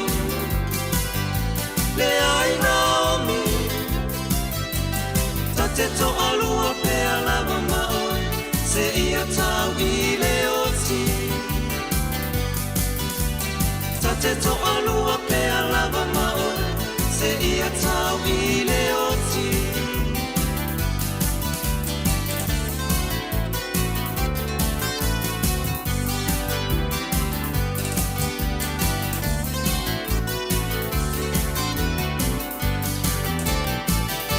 24 hours a day, 7 days a week. Radio Samoa streaming live on www.radiosamoa.co.nz. Beta Drive Doctors I le taulanga whaatau I mangele whaapea manrua o le vaenga o sosingasngase pe amana o mia e whaatino e fo I matupui pui o le whanau witi o tupui pui le COVID is fluiva mo I lato is fuluan tausanga malunga atu whaapea matupui pui o le flu Wala au telefoni, 255-25 mo so wano e whaatino ai nei au nanga. O fisa whama I mangele I taftafane o le McDonald. A manrewa I taftafane o le Whaletusi po le Public Library. Beta Drive Doctors Clinics. Matau te whaia ni fo aroi le aso lava e te fio mai ai I le Shine Dental, ai e iai inga whaapitoa. Matau te salia le Afterpay, Zip, Q Cards, whaapea Wins Quotes I le Shine Dental. E whaia fua whaatalanoanga ma le ACC I le Shine Dental. Le aise tongi mo whanau I le bao le se fululua I le se fuluwalu tusanga I le Shine Dental. Talanoa mai le tongi ino le whainga o nifo I whaunga ai le Zip, Smile Now, Pay Later. Le aise tului I le Shine Dental. A fio mai le 555 Great South Road, Manukau pe bala au le lua fitu ono fafa. Lua fitu ono fafa mo le Shine Dental. Radio Samoa Tasilima Ivatolu Amo Radio Samoa Tasilima Ivatolu Amo Lewa ta lua minute le tona talo leiva. Whamai ia lo le sio o kia e fōine o la su e alanga lala po feo ia ia whamai ki o maua seo mangu. Hai ki lo e li uso. O su e o le I.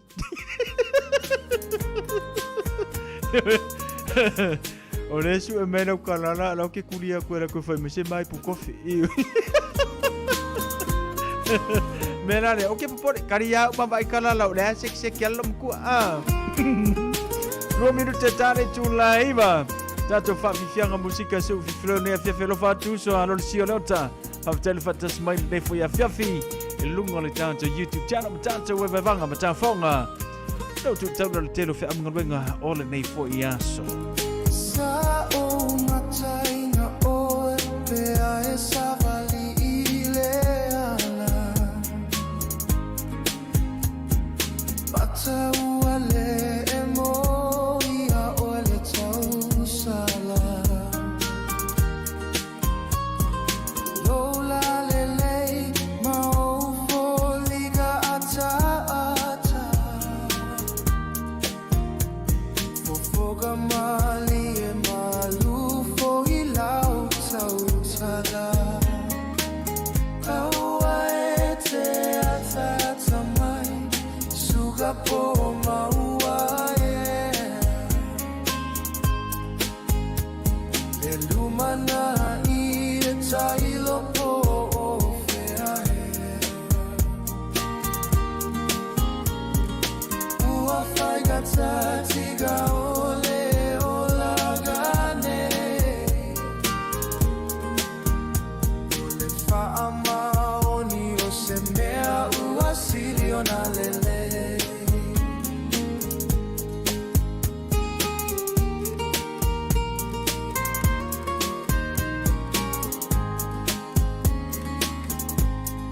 Talo failo, fiu e tau mawhai. O lou le mana tunatu ua mafua ai. Le sua mali e o le lalo lagi ua maoai. E tele mawhai ona e to te a e se ai. Aua e te atata mai suga po maua e. Le lumana I e tailo po o fea e. Ua fai gata tiga ole o lagane. Ole faa maoni o se mea ua sili o na lele.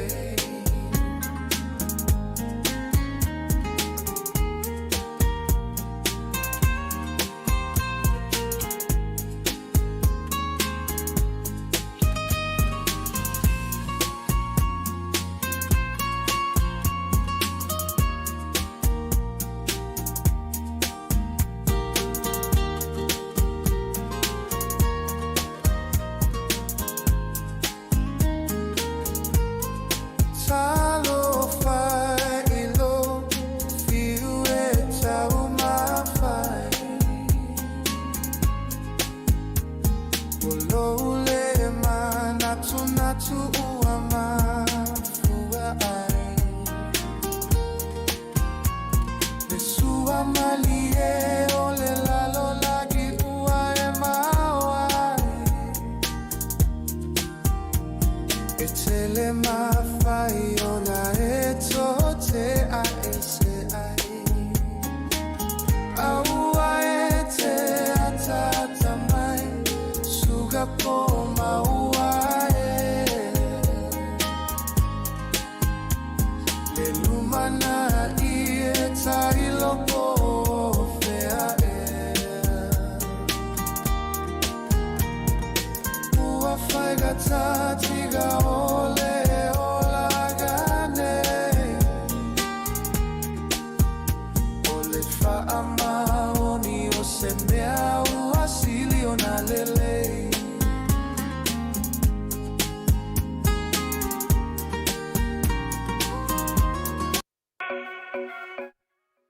La watu la male tātou teimi le nei fuwanga la fiafi male tautua le Radio Samoa se furulima iwa tolu a moma tātou musika sui filoi. Le ua tolu minute wa te aile tu la eiva. Ja, male tātou musika le nei a fiafi. A Christopher Reza Maror se fumaruia. Te fata si mai. Fo ifa manua lo fantu Maror se fumaruia. Ja, ale ngata fo leo niso ila tau pe mau male tātou por kalame. Ja, male tautua le Radio Samoa nei fuwanga la fiafi. Ye si upa angale na wala au mai. Mana yelo telo maua le numero wala au male tanto official na so tai au. Ia ona ilo ile le telefoni le konsula. Ia le tanto official konsula ile so tai au. Maua le tanto official le numero. Ia na anga ile ia.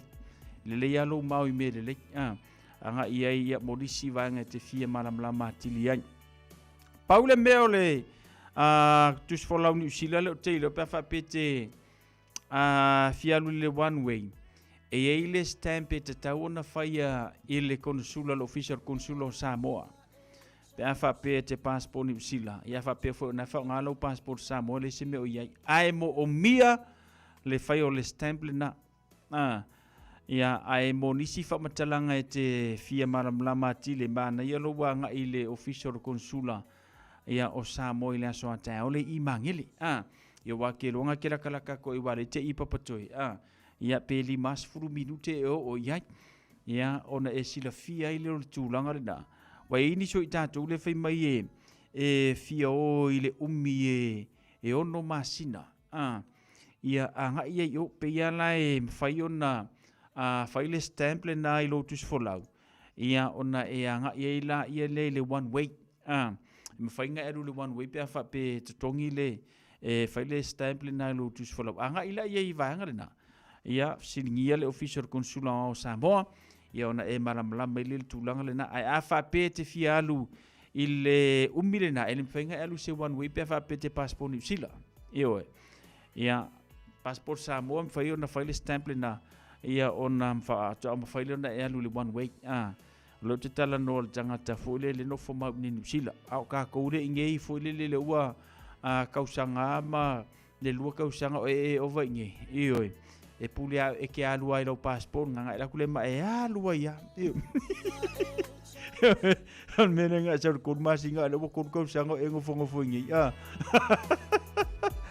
ya matatu talo sia ia manuia ia le vaenga le sa te mo fai ia le tamali o le tanto tunu afa nai ia matato saini le na pe ku kikilaka ile limas fruaf tulanga faselau limas fruaf faselau saini na umana ia faselau afi ia tatu fatal lole pola se tali o vaenga le na ina ia fa faingo fiel fainga malanga o tato ile vao Samoa nga New Zealand ile tulanga fo ile pe fa pe te fia sau ia I fa lavi fale ainga pe o fa poiponga ia o le maliu ia manisi vaenga o le mele fai a ka lia New Zealand vaenga le nga pawal mea o fai o pasis iwe nga le su alo pasis se kokongi le lea ilungo le va le lea ma ngei o omi lo tolu masina ai e ona iainga ko ro fa sala launga fo le fa taulo ta vale I se tau ngofie ai ona ai inga fa pito fa penga umara le mele pe fa pekalia New Zealand nganga e ka ngua I New Zealand pe atalia le vanga na le visa fa ngofie lo mai tatou nganga e ka ngua I New Zealand stamp lo ko masinga ia nga e ko fore ngir ko fala vela pe penga ke saul maliu po sa boiponga o le ia inga la, e te tauana e te foi, e le uma le toru masina. E wha pēla whaile wha poiponga ngei a Iosefa. Ngei, vai aso ngei la sko ngai. Nga e sawera ira le wha poiponga Iosefa. Ai ke wa koe fiaru I Samoa I la songa fua. Nga e le lea I Samoa I la songa fua, ka ua ko le ua mariu koriaka. E koe fia saula leo ke koriaka. Isia, ngara ko kongi aro pase se e koe saul mariu koriaka, e koe le lea foi le Samoa. Ai a wha pēra ke saule kolu masinga I le wha poiponga po le maliwa e sau mai ngofo ia I kasi le aso wai o vai. Wha pēra mai lole le imi koe se ngiu sila wa ai o e whalai. Susu mai lau sunga ya nga i Samoa. Mo le se fulu kausanga o le a whaasala i oi. Ai kasi le aso le nga i o vai. O ia inga la ngā o vai nga ia pe a whaapea talia. Pe a whaapea talia le talo sanga ia Samoa. Ia kako ka uia ngau Samoa na ngau Samoa le la mua le vai nga lea. Ai a fia umai pito nu atu nu o le Pasifika. Ia pe o Samoa le tu nu le whakau moa i le vai nga lea. Ina ia talia ma whaafaingo fie. Le wheo inga tātou ia ile maliu, whaapoiponga, manisi vaenga e whaatanu ina i tutonu ina. Maanga ia. O le mea wo whakoe maanga ia. O le kele o whaalave na i o tātou a inga le whai nei. E uma le whaalave le i maua kulawa le kale o le visa. Ioi. E uma le whaapoiponga, wako o ruar whaanga o le ungari. Ungari i whauleang koe ke saue. A le aka ki kia le apara i o lau visa i o le immigration. Al mela le na, o le tau mawhai e nei nisi o tamari o le tāntua tinu. Ina ia whaingo fie. Le visa, e te malanga mai e le maliu o le whapoiponga o le whalwhalenga, ia manisi vaenga e mo mia i le sau ni New Zealand. Ia, a ka lia no la le mea le ngā. Ia ka kia mai lo le ia ka kou e whairi, ka kou whai mele le. A lo lofa mai langi usila ia ka kou whaingo fie le tātua visa ngā. Ia on ka kou alo lofa fo le mako ka wa manga ia nga luenga ngi usila le wala lofa mai whaingo fie le visa. Ia wangi e ova ngi usila. Pe ona uta ua le teimi wa sola. Sau koruma singa e kasi le aso ke ovai. Se foru kausanga. O le a e koe vela sia i Samoa. O le a e makua i whea ngai ma se kua i ngā ve vela whasoro ako. Ele tātou tenu o Samoa. Onga wa so lia le kula fungo ma le ai ainga. O le whaingo fie o le visa. Ai pelango o kaua, a whapeke sau ngei. I le maliu. Kai au. Uma le maliu e koe fiaru i Samoa i le aso sa. E ke halua. Ai la kula i Samoa i le aso sa. Ke o kau wako le ua kupu se whalavelave ngei. Ia, e ala ngā koe koe inga koe punga le wale. Lo le mawalu pase se. Ke koe sawa i lava i le aso lava ngā po le aso ngā fua. Nei vaenga le na o lea e tamu whai lama mo tātou. Ina ia whaingo fie o inga tātou. Ngai lo lea mea o le a waku o le sponsor. Ia esenga a waku o le sponsor. Ave lau bank statement. Ave lau lale simea. Lale simea mo mia i mengi o sponsor. Ia ke le lope mga o mia e fo ilo pesi lipi. Ia wai mangingo e mau mia lo kopi o le nofo mau. Ia ma le tūlanga fo ile le pepa o lo fale. Le ngakara i mea le ngā. Ai ia kilo le immigration. O loo ka kia se kingo i kupe. Ia ala ki kia se furu afe. Kako kakar ngoa le ongo afe. Ongo afe, ia pe fiku afe. I ko kongo lau account. Inga ia mawhai onga e look after ka ngaka le ka ngā sponsor mai. Ia, e umanga ka penga ngā mea wa e whaalunga ku pe ua oso i lunga rau koko mawarunga. Ongo re kele o wheo inga. Iau kei loa e mo mia le sponsor i mea ni e whai. Ia, o se tūlanga le tau whai ngofie pe ona ia tau sanga rena. Le lau tālia nei ia mo se tala noina i le palemene New Zealand ia pekalia ia wale fo isa kau whainga ka fo karia ingol sikseni ia mo nei matua ia whateile lo fo le kua e po le ale me whainga ka ku ia ka kala mai ia le ka kala le valno le na ia le wo mai ei nei matua maua felo inga manai whanau ia maua fo ia le avanoeva ai ele fo mai ia mai le telo le taunga tau fo mai le tātu wa tinu pi ona iai. Ia ona i vaenga le na mole a whaafonga mea le tātu tinu ule nei fo vanga na fiafi ia ma le tautua le Radio Samoa se furulima iwa tolu amo ia inisio vaenga pi ona tamu whaile tātu por kalame ia e oto atu nei vaenga le na ia mo lo si le fia misio lo malama ia i tūlanga na pi ona iai ia le tātou pili le nā ia ua avene tonu talo no ina le palemene New Zealand a maua se kale fia o lunga lava le Radio Samoa le ampaina te whaafonga iai ia manisi o vaenga pe ona iai le tātou o tenu. Sfutolo minute o te alei tu laiva. Lo whaavalea sa whaiata upu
Watch this.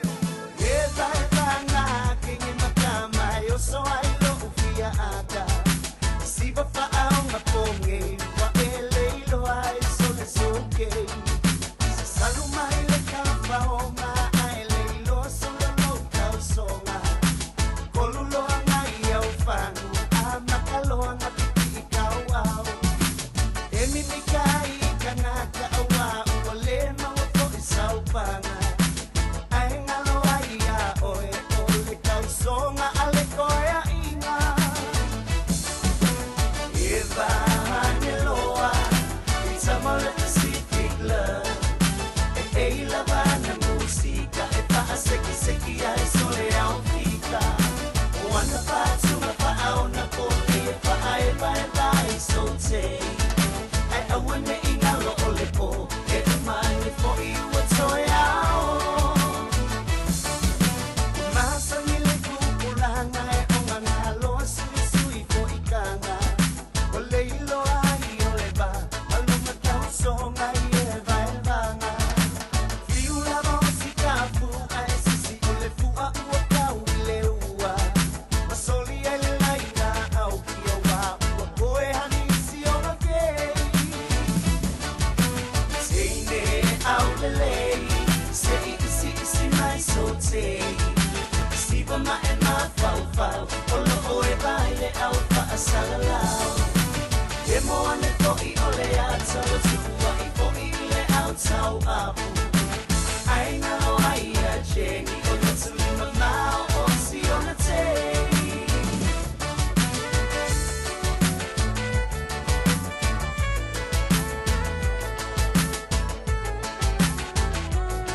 Efe pula fi mai ile sau O ata uma o fetu o le lani E sulungi ia umasia uhani A o masa bali bali Le masina se i esu solo Ia Samoa no uatulu Se ifai mafia fianga Ie mama atene matama Olo sisi vai mapepese Matata lato tulele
Le masina se I esu solo Ia Samoa lo uatulu Se I vai mafia fianga Ie banga atene matama Olo sisi vai mapepese Matata la tonulele A umae mane ilano ole niu Na o umasi a ubele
Wafa apea ona lawiloa Ile lalo langi atoa Walai ona to atele Le au mai mo Ia Samoa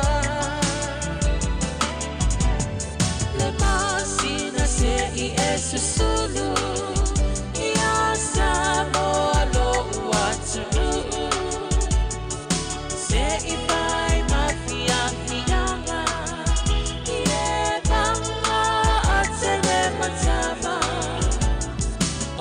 Sisi vai mapepese Matata la tokulele A umae mane ilano ole niu Na o umasi a upele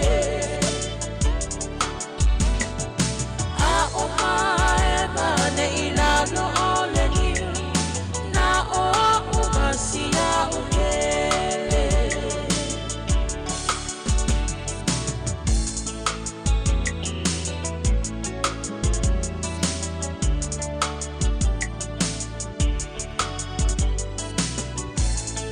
Lewa luas fulmalaiva minute wa te aile tu la valu. Manatu la fa muta mai ile tanto por kalame me sole tanto tu ma tanto maftanga le nei fiafio na inicio nei vaenga fa tu langai no le nei po. Ya pe ona ile tanto por kalame me sole fufanga pe ona masani ai fiafio so to fio via so te tasi. Ang leile tu i malolonga le tanto tenu le ngata foi le ia o le whengai o niso i la toma ngā ruenga pe o le masani ai. Alo whantu manuia tele malolonga le neipo Christina Tanuasa le ngata fwere Rama Lemoa. Whaftel whatisi mai ia mai lanto umalava ia pe o na iei ropeta le mau mali tātou tautua ia mai lanto umalava pe o na iei ia le tātou tautua. Ropeta pele masina malo mei mase ia le ngata fwere o i lato umalawa le ia fiafi firai tātou i laso antau le lofa maranga leo le tua sau si seu fa soi fuia